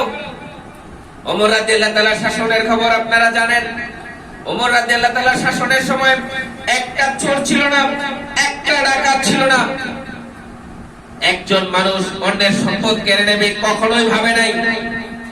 মা বোনেরা যারা রাস্তা দিয়ে কোনো সময় বের হলে ইজ্জত নিয়ে ঘরে আর ফিরে যেতে পারতো না, সেই মা বোনেরা যখন রাস্তায় বের হতো ওই মা বোনদেরকে নিরাপদে কিভাবে কেন্দ্রে তার নির্দিষ্ট স্থানে পৌঁছে দেওয়া যায় সেই চিন্তাই সবাই করত। শুধু একটা ভয়, আল্লাহর ভয়, আর কাহারও ভয় তাদের মধ্যে ছিল না। যার কারণে ওমর রাদিয়াল্লাহু মক্কা থেকে অনেক দূরবর্তী এলাকা জেরুজালেম শত শত মাইল দূরে এত দীর্ঘ পথ একা একা পাড়ি দেন। কোন সেনাবাহিনীর প্রয়োজন নেই, কোন র্যাব বাহিনীর প্রয়োজন হয় না, কোন পুলিশ বাহিনীর প্রয়োজন হয় না, কোন ধরনের নিরাপত্তা প্রহরীর প্রয়োজনীয়তা হয় নাই। কিভাবে এটা সম্ভব হয়েছে? একজন প্রেসিডেন্ট, আমাদের দেশের রাষ্ট্রপতি, আমাদের দেশের এমপি, আমাদের দেশের মন্ত্রীরা যখন কোথাও যেতে চায় নিরাপত্তা বাহিনীর প্রয়োজন হয় কি না? অবশ্যই হয়। কারণ কি? তারা জানে আমার শত্রু আছে, আমাকে হত্যা করে ফেলবে। কারণ ওমর রাদিয়াল্লাহু সময় শত্রু একটাও ছিল না। কারণ কি? তারা কোরআনকে এমন ভাবে গ্রহণ করেছে, আল্লাহর ভয়কে এমন ভাবে তারা গ্রহণ করেছে, তারা কখনো কারো সম্পদ কেড়ে নেবে, সততা থেকে বের হয়ে যাবে, তারা আল্লাহর ভয় থেকে একটু সরে যাবে, এই চিন্তা তারা কখনো করে নাই। যার কারণে ওমর রাদিয়াল্লাহু তাআলা গাছতলায় ঘুমিয়ে থাকতেন, তার কোনো পাহারার প্রয়োজন হয় নাই। কেমন পরিবর্তন হলো? যাকাত বিভাগের কর্মচারীরা যাকাতের টাকা নিয়ে ঘুরতো, মাথায় নিয়ে নিয়ে ঘুরতো, কে যাকাতের টাকা নেবা, কেউ নেই। কেন? যাকাত ভিত্তিক সমাজ ব্যবস্থা হওয়ার কারণে 1 বছর যাকে যাকাত দেওয়া হলো, ওই যাকাতের টাকা দিয়ে সে ব্যবসা করে, পরের বছর সে নিজেও যাকাত দেওয়া শুরু করে দিয়েছে। অভাবই নেই। আর আমার সমাজের ব্যবস্থার মধ্যে অবস্থা কি? কেহ 50 তলার উপরে ঘুমায়, আর কেহ গাছতলায় ঘুমায়, কেহ খাবার ফালায় দেয়, খায় না, ঠিক আছে, 1 চামচ খায়, 2 চামচ খায়, বাকিগুলি পালায় দেয়, আর কেউ খাইতে পারে না। সমাজ ব্যবস্থা পরিবর্তন কিভাবে হলো? ওমর রাদিয়াল্লাহু আমলে এই পরিবর্তনটা কিভাবে হলো? একটাই সম্ভব, একটাই কারণ, সেটা তারা কোরআনকে এমন ভাবে আঁকড়ে ধরেছে, কোরআনের বিধানকে এমন ভাবে আঁকড়ে ধরেছে, যেটা থেকে তারা কখনো দূরে সরে যায় না। আপনারা যারা সমাজ পরিবর্তন করতে চান, যারা সমাজটাকে নিয়ে ভাবেন, হ্যাঁ আপনি বলেন, আচ্ছা বলুন তো, ওই যে কোরআন দিয়ে মুহাম্মদ সাল্লাল্লাহু আলাইহি সাল্লাম, ওমর রাদিয়াল্লাহু তাআলা, আবু বকর রাদিয়াল্লাহু তাআলা শান্তি এনেছিলেন, শান্তিপূর্ণ একটা সমাজ ব্যবস্থা তৈরি করেছিলেন, সেই কোরআনটা কি এখন আছে না নাই? কিছু আয়াত কি বিলুপ্ত হয়ে গেছে? কিছু আয়াত বিলুপ্ত হয়ে গেছে? কোন নোক্তা পরিবর্তন হয়েছে? হয় নাই। কোরআনটা আছে, কিন্তু সমাজ পরিবর্তন হয় না। কেন পরিবর্তন হয় না? আজ থেকে 30 বছর 40 বছর আগে যদি আপনি গবেষণা করে দেখবেন, গবেষণা করে, তাহলে দেখবেন শিক্ষিত মানুষের সংখ্যা এত কম হয়েছে। অনেক কম ছিল না? শিক্ষিত মানুষের সংখ্যা খুবই কম ছিল। পুরো গ্রামে খুঁজলে একজন এসএসসি পাস খুঁজে পাওয়া যেত না। ঠিক আছে, পুরো থানায় খুঁজলে একজন এমবিবিএস ডাক্তার খুঁজে পাওয়া যেত না। এখন ডাক্তারের অভাব নেই, এখন ডাক্তারের অভাব নেই, কিন্তু এরা কোরআনবিহীন জ্ঞান অর্জন করার কারণে তারা এখন ডাক্তার নেই, অধিকাংশই পশু হয়ে গেছে। হাতে গোনা 2-1 জন ভালো আছে, আর বাকিদের ধান্দা শুধু টাকা। রোগী হসপিটাল গেছে, এবার তার থেকে কিভাবে টাকা খালানো যায় সেই ধান্দা নিয়ে ব্যস্ত। মায়েরা, যে সকল মায়েরা প্রেগন্যান্সি ইস্যুতে হসপিটাল যায়, এরা কেসি দাঁড়ায় পেট কাটানোর জন্য। এটাই হলো ধান্দা, তাদের চিন্তা। তারা কেন? কোরআনের জ্ঞান তারা নেই। ইঞ্জিনিয়ারের সংখ্যা আমার দেশে অভাব নেই, ইঞ্জিনিয়ারের অভাব নেই। বুয়েট ছিল একটা, এখন সুয়েট হয়েছে, ডুয়েট হয়েছে, কুয়েট হয়েছে, আরো অনেকগুলি প্রতিষ্ঠান আপনারা দেখেন, আপনারা জানেন। সবগুলো প্রতিষ্ঠান থেকে ইঞ্জিনিয়ার, হাজার হাজার লক্ষ লক্ষ ইঞ্জিনিয়ার হয়েছে। তারা গবেষণা করে দেখেছি এত দাম দিয়ে রড কেনার প্রয়োজন নেই, এবার বাঁশ দিয়ে কাজ শুরু করে দিয়েছে। এটাই বাস্তবতা, এটাই বাস্তবতা। আমার দেশটা উপর কয়েকবার ক্রাইমের দিক থেকে, সন্ত্রাসের দিক থেকে শ্রেষ্ঠ হয়েছিল, উপরে উঠেছিল কয়েকবার, 4 বারের মতো শ্রেষ্ঠ হয়েছিল। ওই শ্রেষ্ঠ কি আপনি কি মনে করেন জুতা চোরের কারণে হয়েছে? শ্রেষ্ঠ কি বাড়ির নারকেল চোরের কারণে হয়েছে? মসজিদের জুতা চোরের কারণে হয়েছে? না, শ্রেষ্ঠ হয়েছে আমার দেশের শিক্ষিত নামে কিছু কুলাঙ্গারের কারণে, যারা এই কলমের খোঁচায় হাজার হাজার কোটি টাকা চুরি করে নিয়েছে।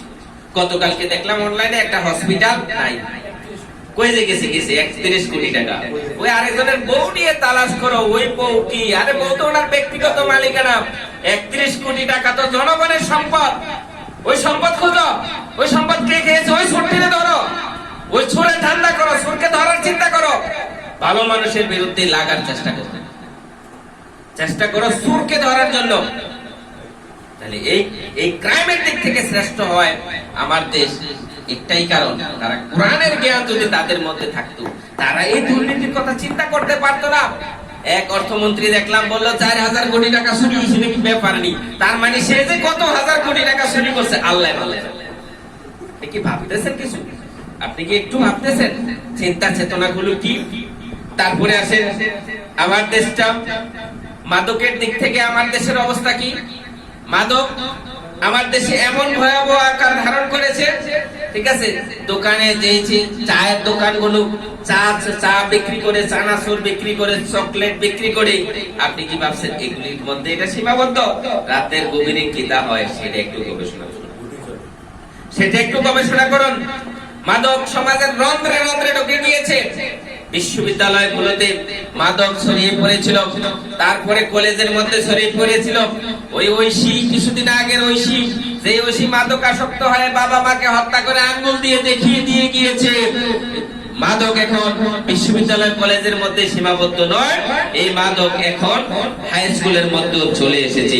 তোমরা যদি কোরআনের বিধানে, কোরআনের আইনে সমাজ ব্যবস্থা যদি পরিচালনা করতে না পারো, তাহলে প্রাইমারি স্কুলও আর বেশি দিন নয়, চলে যাবে। এই মাদকের অবস্থা এমন ভাবে ছড়িয়ে পড়েছে। তারপরে আসেন সুদ ঘুষের অবস্থায় কি অবস্থা? সুদ হাওলার টাকা ছেলে টাকা পাওয়া যায় না, হাওলার টাকা ছেলে টাকা নেই, আবার সুদে চাইলে লক্ষ লক্ষ টাকার অভাব নেই। আমি কিছুদিন আগে এক লোকের কাছে গিয়েছিলাম, বললাম আমার কিছু একটা ক্রাইসিস আছে, আমার কিছু টাকার প্রয়োজন। হ্যাঁ, উনি ভেবেছে হয়তোবা আমি ওনার কাছে সুদে টাকা নেওয়ার জন্য এসেছি, এটা ভেবে বলছে বাবা তোমার টাকা কত লাগবে, তোমার কত টাকা লাগবে।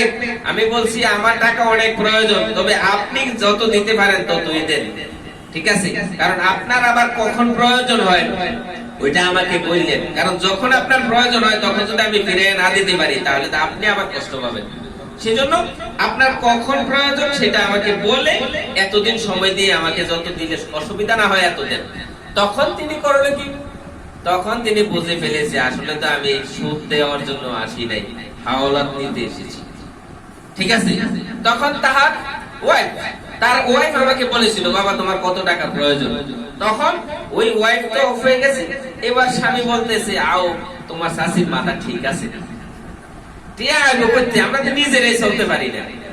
একটু খেয়াল করেন, হাওলার টাকা চাইলে পাওয়া যায় না, সুদে চাইলে লক্ষ লক্ষ টাকার অভাব হয় না। ঘুষের অবস্থা কি? প্রত্যেকটা টেবিলে ঘুষ, প্রত্যেকটা টেবিলে ঘুষ চলছে। হাতে গোনা দুই একজন যারা সৎ থাকতে চায় তাকেও বাধ্য করা হয় ঘুষ খাইতে হবে।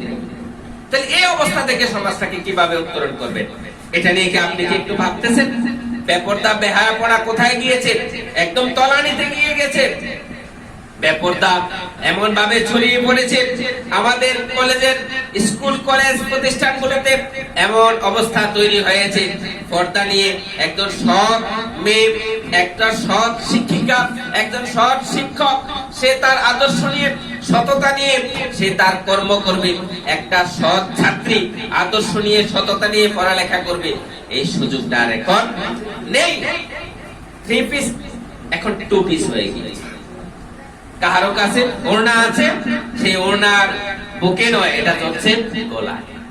তাহলে এই যে সমাজ ব্যবস্থা, এই সমাজ ব্যবস্থা থেকে আপনি কিভাবে মুক্তি পাবেন? বেহায়াপনা কোন অবস্থায় গিয়েছে? আজ থেকে কয়েক বছর আগে, 10, 15, 20 বছর আগে আমরা 14ই ফেব্রুয়ারির নামও শুনি নাই, আমরা 31 নাইটের নামও শুনি নাই। কয়েক বছর আগে প্রথম আলো পত্রিকায় দেখলাম, দেখা গেল ওই পত্রিকাতে ঢাকা বিশ্ববিদ্যালয় থেকে একটা সিন নেওয়া হয়েছে। ওই সিনটাতে দেখা গেল একজন ছেলে, একটা মেয়ে ছেলের রানের উপর মাথাটা রেখে শুয়ে আছে, আর ছেলেটা মেয়ের চুলের গুছায় ফুল একটা এঁকে দিচ্ছে, আর ফুলটা দিচ্ছে। আর প্রথম আলো পত্রিকা এই সিনটা এনে পত্রিকার হেডলাইন করে দিয়েছে ভালোবাসায় সিক্ত বাংলাদেশ। এটা কি ভালোবাসা না বেহায়াপনা? বেহায়াপনা, এটা বেহায়াপনা। কিসের ভালোবাসা? ভালোবাসা কি? এটা কি? কিভাবে আপনি জাতিকে বুঝাবেন ভালোবাসা? এই অবস্থা থেকে আপনার সমাজ ব্যবস্থাকে কিভাবে উত্তরণ করবেন? কিভাবে উত্তরণ করবেন? ইসলাম বিদ্বেষী শক্তি সর্বদাই চেষ্টা করছে মুসলমানদেরকে সন্ত্রাসী হিসেবে সাজানোর জন্য।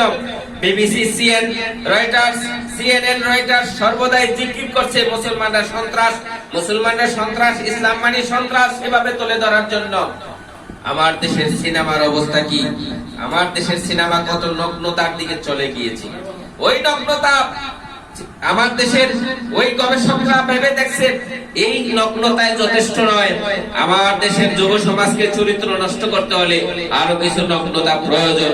যার কারণে তারা বাংলাদেশের সিনেমা যথেষ্ট নয়, ইন্ডিয়া থেকে সিনেমা হাওলাত হয়েছে, ইন্ডিয়া থেকে সিনেমাকে ধার করে আনা হয়েছে। ভারতের বুদ্ধিজীবীরা গবেষণা করে দেখেছে যদি বাংলাদেশের মুসলমানদেরকে যদি চরিত্রহীন করতে চাই, বাংলাদেশের মুসলমানদেরকে যদি ইসলাম বিদ্বেষী বানাতে চাই, তাহলে আমার চ্যানেলগুলো সবগুলো ছেড়ে দেওয়া উচিত। সবগুলো চ্যানেল ছেড়ে দিয়েছে। ওই কলকাতায় বসে উলুধ্বনি দেয়, বাংলাদেশের হাজী সাহেবের ঘরে উলুধ্বনি বেশি ওঠে। আপনি কিভাবে সমাজ ব্যবস্থা পরিবর্তন করবেন? আমার দেশের ভারতীয় বুদ্ধিজীবীদের কাছে বাংলাদেশের বুদ্ধিজীবীরা হেরে গেছে। ভারতীয় বুদ্ধিজীবীরা ভেবেছে বাংলাদেশের যদি একটা চ্যানেল আমার দেশে ঢুকতে দেওয়া হয়, তাহলে বাংলাদেশের চ্যানেলে যত বেহায়াপনায় থাকুক না কেন, নির্দিষ্ট সময়ে একটা আজান আছে, ওই আজানের ধ্বনি ভারতের প্রত্যেকটা ঘরে ঘরে ঢুকে যাবে। সেই বয়ে তাদের বাংলাদেশের একটা চ্যানেলও তাদের দেশে ঢুকতে দেয় নাই। আপনারা হেরে গেছেন। আপনারা ভাবছেন বড় বড় বুদ্ধিজীবী টেলিভিশনের সামনে মাথা মোড়া হয়ে কি সুন্দর সুন্দর সূক্ষ্ম সূক্ষ্ম সূক্ষ্ম কথা বলেন।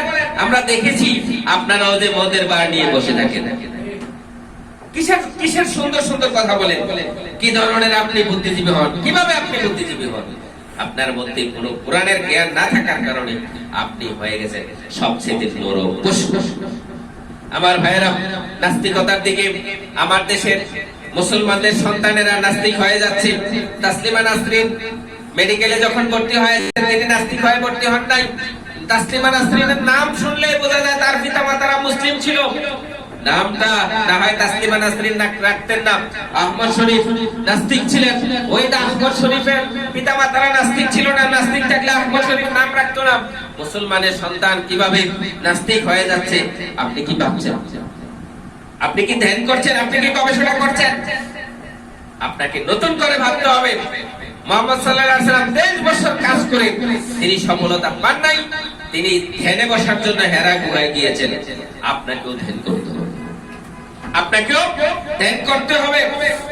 আমার ভাইরা, আল্লাহ তাআলা মানুষকে যখন সৃষ্টি করেছিলেন সবচেয়ে শ্রেষ্ঠত্ব দিয়ে সৃষ্টি করেছিলেন। আল্লাহ তাআলা আদম আলাইহিস সালামকে যখন সৃষ্টি করেছেন তখন ফেরেশতাদেরকে ঘোষণা দিয়ে দিয়েছেন আদমকে সিজদা দেওয়ার জন্য। সূরা বাকারার 34 নম্বর আয়াত আল্লাহ বলেন, ওয়াইজ কুলনা লিল মালাইকাতি ওয়াইজ কুলনা লিল মালাইকাতি ইসজুদু লিআদাম ফাসাজাদু ইল্লা ইবলিস। আল্লাহ তাআলা বলেন, ও ফেরেশতারা আদমকে সিজদা দাও। তখন সকল ফেরেশতারা জিবরাইল আমিন সহ আজরাইল আলাইহিস সালাম সহ সকল ফেরেশতারা আদম আলাইহিস সালামকে সিজদা দিলেন, ইবলিস ব্যতীত সবাই সিজদা দিলেন। এই সিজদা দেওয়ার মানে কি? এই সিজদা দেওয়ার মানে আল্লাহ তাআলা মানুষকে শ্রেষ্ঠত্ব দিয়েছেন, সম্মান দিয়েছেন। আল্লাহ তাআলা মানুষকে সৃষ্টি করেছেন সৃষ্টির সেরা বানিয়ে। সূরা 3 এ আল্লাহ তাআলা বলেন, লাকাদ খালাকনাল ইনসানা ফি আহসানি তাকওয়িম। আমি মানুষকে সুন্দর অবয়ব দিয়ে সৃষ্টি করেছি, আমি শ্রেষ্ঠত্ব দিয়ে সৃষ্টি করেছি। তাহলে এই শ্রেষ্ঠ মানুষ, আপনি ছোট মানুষ নয়, আপনি ছোট জীব নন, আপনি শ্রেষ্ঠ। আল্লাহ তাআলা সূরা বনী ইসরাঈলের 70 নম্বর আয়াতে বলেন, ওয়ালাকাদ কাররামনা বানি আদম ওয়া হামালনাহুম ফিল বাররি ওয়াল বাহরি ওয়া রাযাকনাহুম মিনাত তাইয়্যিবাতি ওয়া ফাদ্দালনাহুম আলা কাসীরিম মিম্মান খালাকনা তাফসীলা। আমি মানুষকে শ্রেষ্ঠত্ব দিয়ে সৃষ্টি করেছি। মানুষকে আল্লাহ তাআলা শ্রেষ্ঠত্ব দিয়ে সৃষ্টি করেছেন। তাহলে আল্লাহ তাআলা সুন্দর অবয়ব দিয়ে সৃষ্টি করেছেন। আল্লাহ তাআলা মানুষকে শ্রেষ্ঠত্ব দিয়ে সৃষ্টি করেছেন। আবার আপনি যদি আল্লাহ তাআলার যে শ্রেষ্ঠত্ব দেওয়ার যে উদ্দেশ্য, এই উদ্দেশ্যের সাথে তাল মিলিয়ে যদি আপনি চলতে পারেন, তাহলে আল্লাহ তাআলা কি বলছেন? সূরা বাইয়িনা 7 নম্বর আয়াত, ইন্নাল্লাযীনা আমানু ওয়া আমিলুস সালিহাতি উলাইকা হুম খায়রুল বারিয়াহ। যারা কোরআনের প্রতি ঈমান আনয়ন করেছেন, যারা রাসূলের প্রতি ঈমান আনয়ন করেছেন এবং সৎ কাজ করেছেন, তারা সৃষ্টির মধ্যে শ্রেষ্ঠ। তারা সৃষ্টির মধ্যে শ্রেষ্ঠ। এখন সৃষ্টির মধ্যে আপনার শ্রেষ্ঠত্ব ঘোষণা দিয়েছেন কে? আল্লাহ তাআলা ঘোষণা দিয়েছেন। সৃষ্টির মধ্যে যত সৃষ্টি আছে সবগুলো সৃষ্টির মধ্যে আপনি শ্রেষ্ঠ। আপনি কাবা শরীফ শ্রেষ্ঠ। কাবা শরীফ কি সৃষ্টি না স্রষ্টা? সৃষ্টি। মক্কা বিজয়ের সময় হযরত বেলাল রাদিয়াল্লাহু তাআলা যখন মক্কা বিজয় হলো আসলেন, এসে কাবার উপরে উঠে যখন আযান দিলেন, মুহাম্মদ সাল্লাল্লাহু আলাইহি সাল্লাম তাকে নিষেধ করে নাই। বেলাল রাদিয়াল্লাহু যখন কাবার উপরে উঠেছেন, বেলাল রাদিয়াল্লাহর পা গুলো কি নিচে ছিল না উপরে উঠেছে? উপরে উঠেছে। কিন্তু এটা বেয়াদবি হওয়ার তো কোনো সম্ভাবনা ছিল না। কারণ কি? আল্লাহ রাসূল জানেন বেলালের সম্মান কাবার চেয়েও বেশি, সুতরাং উঠতে পারবে। এখনো যখন কাবা শরীফের গিলাফ পাল্টানো হয়, কাবা শরীফের উপরে কিছু মানুষ ওঠে না, কিছু মানুষ ওঠে, তাদের পা গুলি ওখানে ওঠে না। কাবার ইমাম নিষেধ করে না। কারণ কি? যদি সে ঈমান আনয়ন করে সৎ কাজ করতে পারে, আল্লাহর নির্দেশের আলোকে চলতে পারে, ওই ব্যক্তিরা সৃষ্টির মধ্যে শ্রেষ্ঠ। তার মানে কাবার চেয়েও শ্রেষ্ঠ। আমার ভাইরা, মুমিন যারা ঈমান আনয়ন করে, যারা সৎ কাজ করে, তারা তাদের ব্যাপারে আমি একটা উপমা দেই। সেটা হলো বিয়ে বাড়িতে দুলার যতটা সম্মান একজন মুমিনের সম্মান ঠিক তত। বিয়ে বাড়িতে দুলা ব্যাপারটা কি?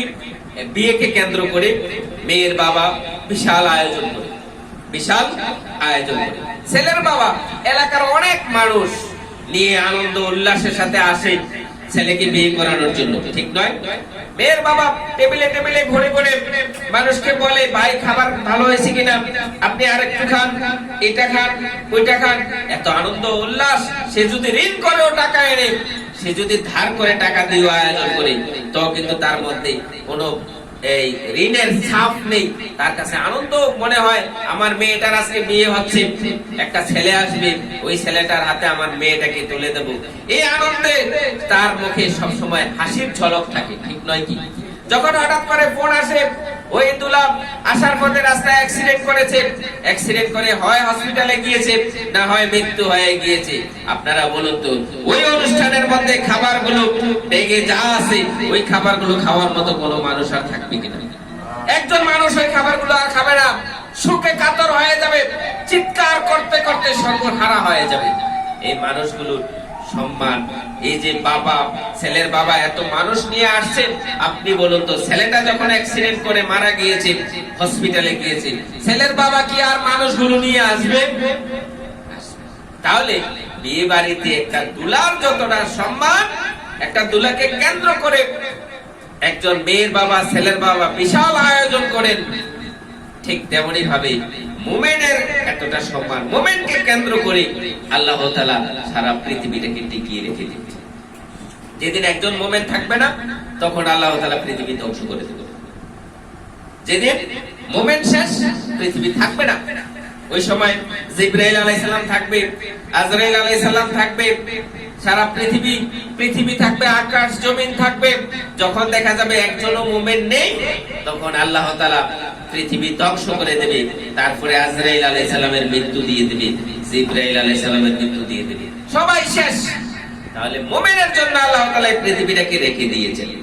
তাহলে আমি বুঝতে পারতেছি, যদি আমি ইমানদার হই, যদি আমি কোরআনের প্রতি আনুগত্যশীল হই, যদি রাসূলের আদর্শকে আমি গ্রহণ করতে পারি, তাহলে আমি সৃষ্টির মধ্যে শ্রেষ্ঠ। আমাকে কেন্দ্র করে আমরা যারা মুমিন থাকব, ওই মুমিনদেরকে কেন্দ্র করে আল্লাহ তাআলা পৃথিবীটাকে টিকিয়ে রেখে দেবেন।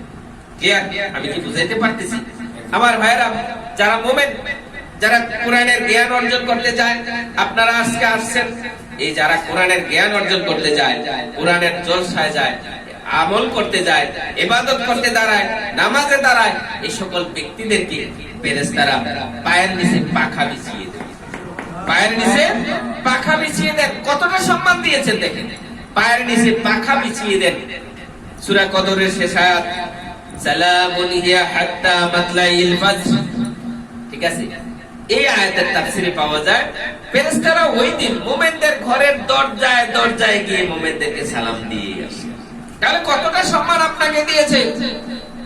যখন ফেরেশতা আপনাকে জান কবজ করার জন্য আসবে, তখন আপনাকে সালাম দেবে, আপনি ভয় পাওয়ার কোনো কারণ নেই। যদি আপনি মুমিন হন, যদি আপনি মুমিন হন, আপনার ভয় পাওয়ার কোনো কারণ নেই।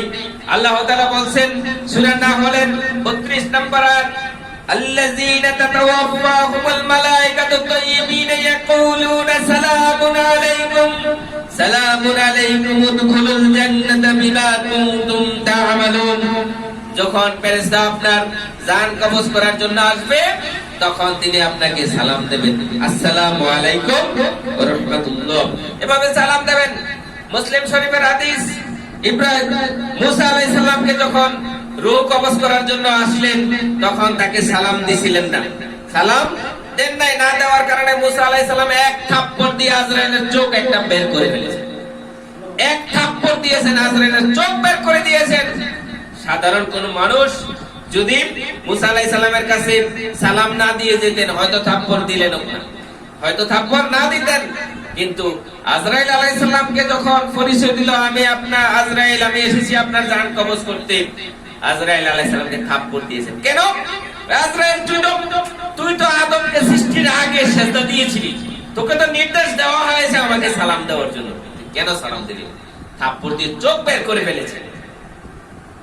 তাহলে ফেরেশতারা আপনাকে সালাম দেবে। জান কবজ করার সময়ও আপনাকে সৃষ্টির সময় সেজদা দিয়েছিল, আপনি ইবাদত করেন, এমন মুহূর্তে আপনাকে পাখা বিছিয়ে দেয়, আপনাকে সালাম দেয়, আপনার মৃত্যুর সময় আপনাকে সালাম দেবে। আপনি যখন জান্নাতের দিকে যাবেন তখনও ফেরেশতারা আপনাকে সালাম দেবেন। আল্লাহ তাআলা সূরা জুমারের 73 নম্বর আয়াতে বলেন, ওয়াসিকাল্লাযীনা তাকু রাব্বাহুম ইলাল জান্নাতি যুমারুম হাত্তা ইযা জাউহা ওয়া ফুতিয়াত আবওয়াবুহা وقال لهم خزنتها سلام عليكم। যখন আপনি জান্নাতের দিকে যাবেন, আপনি মুমিন ঈমান নিয়ে মৃত্যুবরণ করতে পেরেছেন, কোরআনের আদর্শকে আপনি লালন করেছেন, আপনি যখন জান্নাতের দিকে যাবেন তখন ফেরেশতারা আপনাকে সালাম দেবে। কত সম্মান আপনাকে দিয়েছেন, আপনাকে কত সম্মান দিয়েছেন। সালামের বিধান কি? সালামের বিধান হলো বাবা ছেলেকে সালাম দেবে, ছেলে বাবাকে সালাম দেবে, শিক্ষক ছাত্রকে সালাম দেবে, ছাত্র শিক্ষককে সালাম দেবে। এটা জায়েজ, এটা জায়েজ। কিন্তু সুন্নাহ পদ্ধতি হলো ছেলে বাবাকে দেবে, ছাত্র শিক্ষককে সালাম দেবে। অর্থাৎ সম্মানের দিক থেকে যিনি একটু সম্মানী বেশি তাকে সালাম দেওয়া হবে। তার মানে আল্লাহ তাআলা মানুষকে সালাম দেওয়ার বিধান দিয়ে ফেরেশতাদেরকে দিয়ে মানুষের প্রতি সালাম দেওয়ায়া বুঝালেন যে তোমার সম্মান কত বেশি, কত বেশি। আল্লাহর বিধানকে নিয়ে আপনি যদি চলতে পারেন, আপনার সম্মান আল্লাহ তাআলা আকাশচুম্বী করে দিয়েছেন। কোথায় তুলেছেন আপনি কি খেয়াল করেছেন? এত সম্মান পেয়ে আপনি খুশি না বেজার? খুশি। তাহলে সম্মানের জায়গায় থাকার দরকার আছে না নাই? যদি সম্মানের জায়গায় না থাকতে পারেন তাহলে আপনি খুশি হয়ে লাভ কি? বেল পাকলে কাকে কি? আপনি লাভ হবে কি আপনি খুশি হলে? আপনি তো এটা খাইতে পারবেন না, আপনি তো এটা ভোগ করতে পারবেন না। সম্মানের স্থানে যদি আপনি না থাকতে পারেন, এই সম্মান আপনি পাওয়া তো কোনো উপকার হলো না। আল্লাহ তাআলা বলছেন যে যারা সম্মানের স্থানে নেই তারা তো পশুর চেয়ে নিকৃষ্ট। আমার ভাইয়েরা, আপনারা একটু খেয়াল করেন, কম দামি চাল দিয়ে যখন আপনি রান্না করেন, কম দামি চাল দিয়ে ভাত রান্না করেছেন, এগুলি রাতের বেলায় রান্না করেছেন, রাতে খেয়েছেন, কিছু ভাত ছিল, ওই ভাতগুলো পচে গিয়েছে সকাল বেলায়, কয়েকটা ধোয়া দেওয়ার পরে এগুলি খাওয়া যায়, যায় না? কয়েকটা ধোয়া দিয়ে এই ভাতগুলো খাওয়া যায়। কিন্তু বেশি দামি চাল দিয়ে পোলাও রান্না করেছেন, বিরিয়ানি রান্না করেছেন, ওই খাবারগুলো যখন নষ্ট হয় এগুলি আর খাওয়া যায় না। কম দামি চাল, তার দাম কম, নষ্ট হয়েছে, ফালানি যাবে না, খাওয়া যাবে। বেশি দামি চাল, দাম বেড়েছে, নষ্ট হয়েছে, একবারে ধ্বংস হয়ে গিয়েছে। কম দামি ব্যক্তি, স্বাভাবিক মানুষ, গরিব মানুষ, আপনি সাইকেল চালাইয়া চলেন, সাইকেল চালাইয়া স্কুলে যান, সাইকেল চালাইয়া কর্মস্থলে যান, সাইকেল চালাইয়া আপনি ব্যবসাস্থলে যান, আপনি সাইকেল থেকে নেমে চায়ের দোকানে ঢুকেছেন, হ্যাঁ, আপনাকে কেউ উঠে চেয়ার দেবে না, হ্যাঁ, আপনি নিজের মতো দাঁড়ায় থেকে চা খেয়ে চলে আসবেন। কিন্তু যখন একজন ব্যক্তি কার নিয়ে, হ্যাঁ, কার নিয়ে দোকানের সামনে গেছে, তখন কার থেকে নামলো, দোকানে গেল, কিছু মানুষ উঠে চেয়ার দিয়ে দেবে, দোকানদার বলবে স্যার বসেন, কি খাবেন? সম্মান বেড়ে গিয়েছে।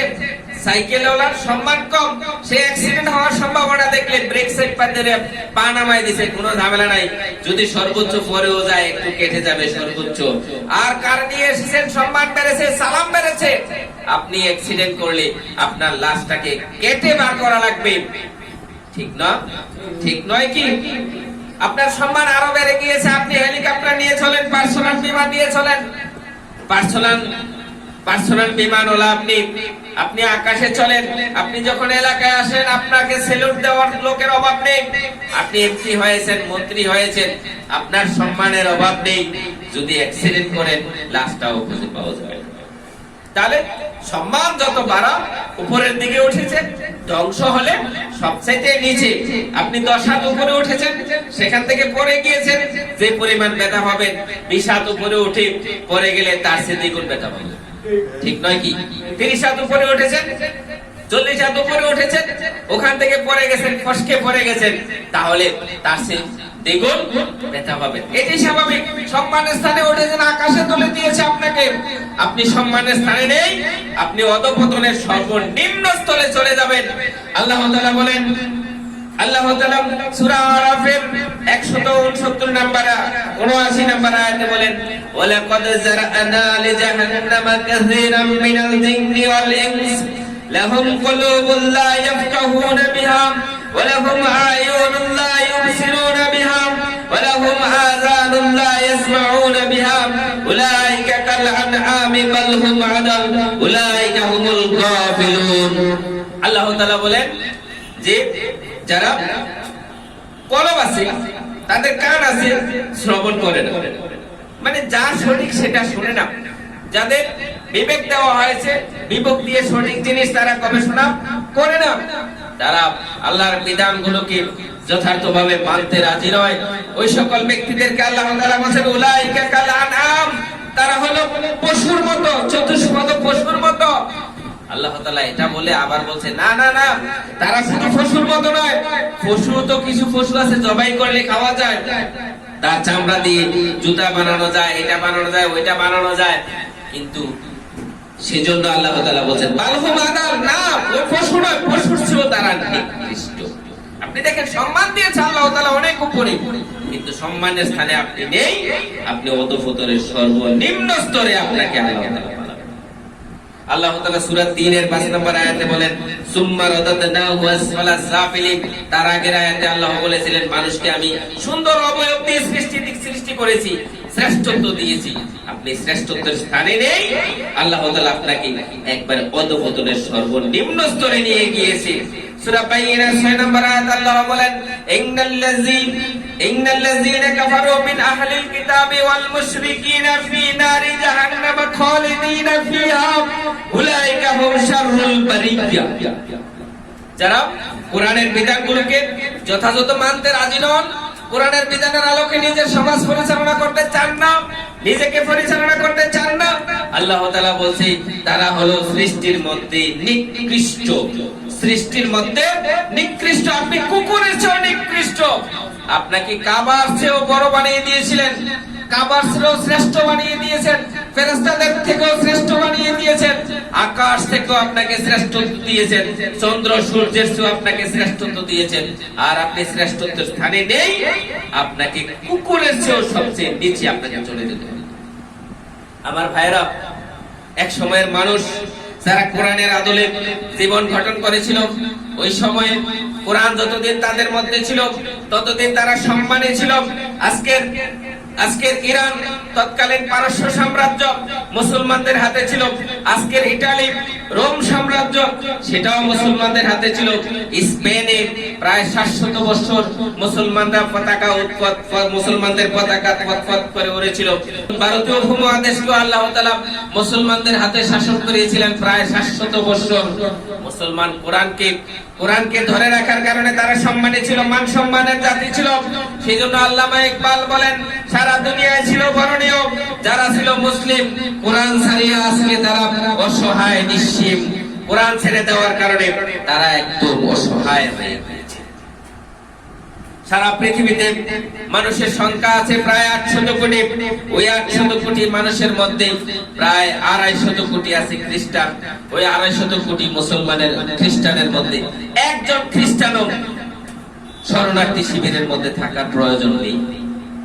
সারা পৃথিবীতে বৌদ্ধের সংখ্যা আছে প্রায় 150 কোটি। ওই 150 কোটি বৌদ্ধের মধ্যে একজন বৌদ্ধ শরণার্থী শিবিরে থাকার প্রয়োজন হয় না। সারা পৃথিবীতে হিন্দুর সংখ্যা আছে 100 কোটি। ওই হিন্দুদের মধ্যে একজন হিন্দু শরণার্থী শিবিরের মধ্যে নেই। কিন্তু মুসলমানদের সংখ্যা 200 কোটি। ওই 200 কোটি মুসলমানদের মধ্যে শরণার্থী শিবিরে থাকার অভাব নেই। মায়ানমারের 10 লক্ষ মুসলমান বাংলাদেশে শরণার্থী শিবিরে আছে।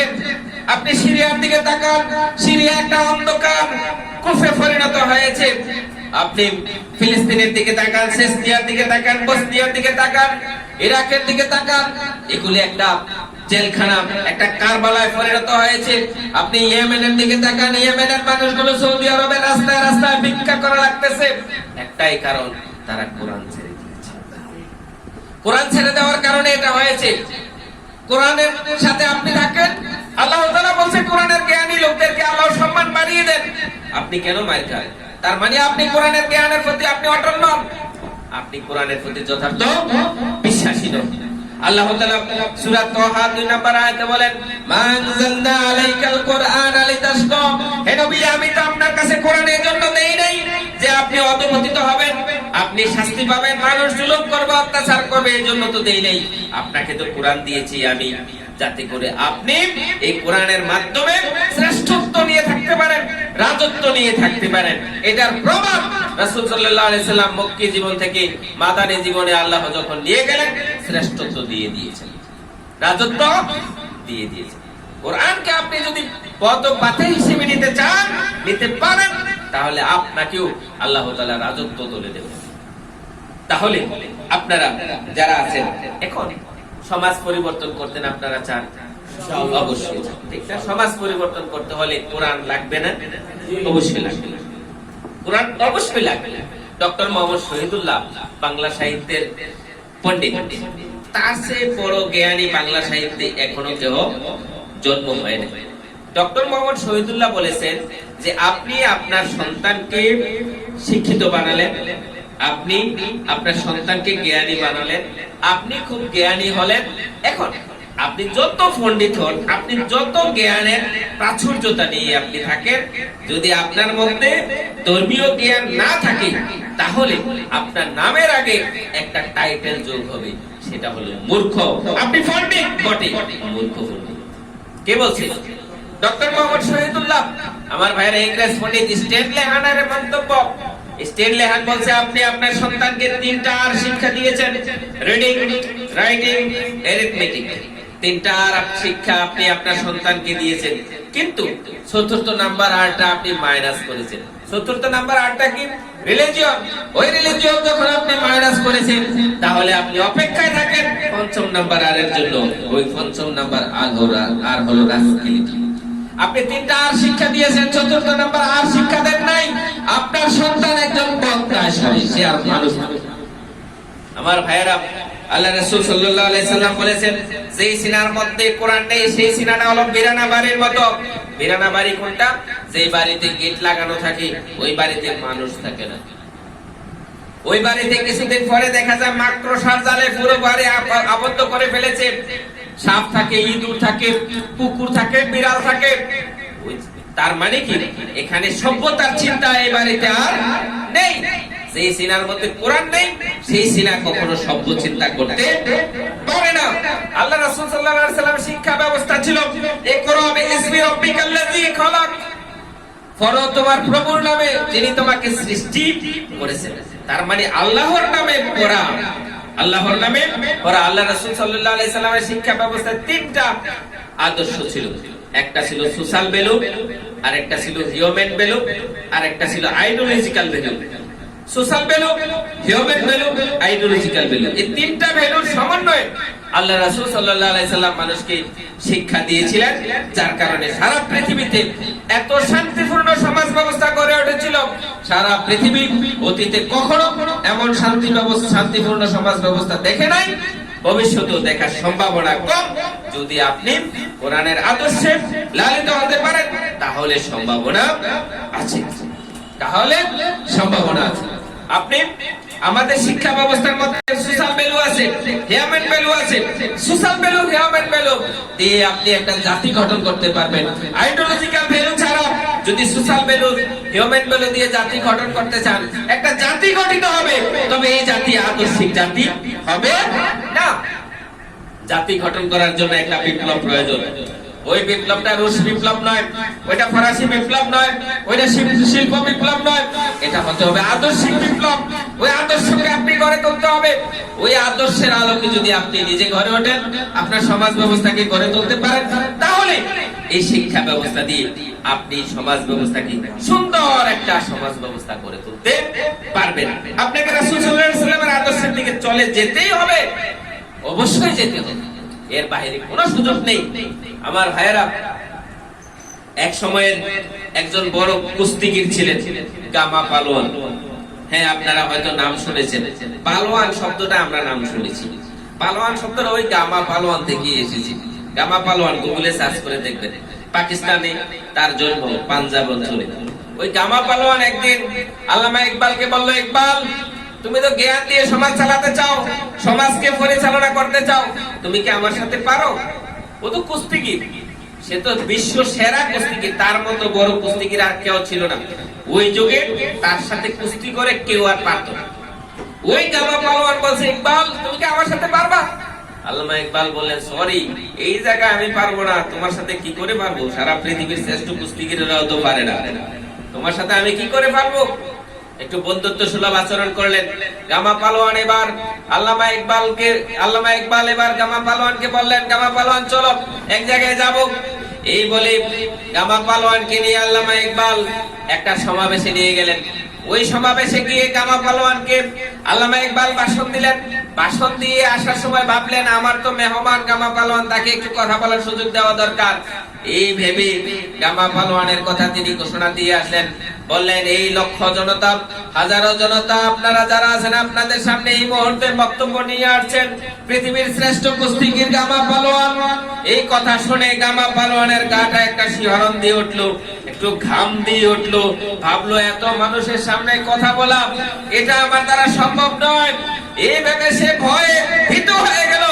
সে এবার ভাবলো, সে আসলো স্টেজে এসে বলল, ভাইরা আমার, আপনারা কুস্তি খুব ভালো জিনিস, কুস্তি করবেন।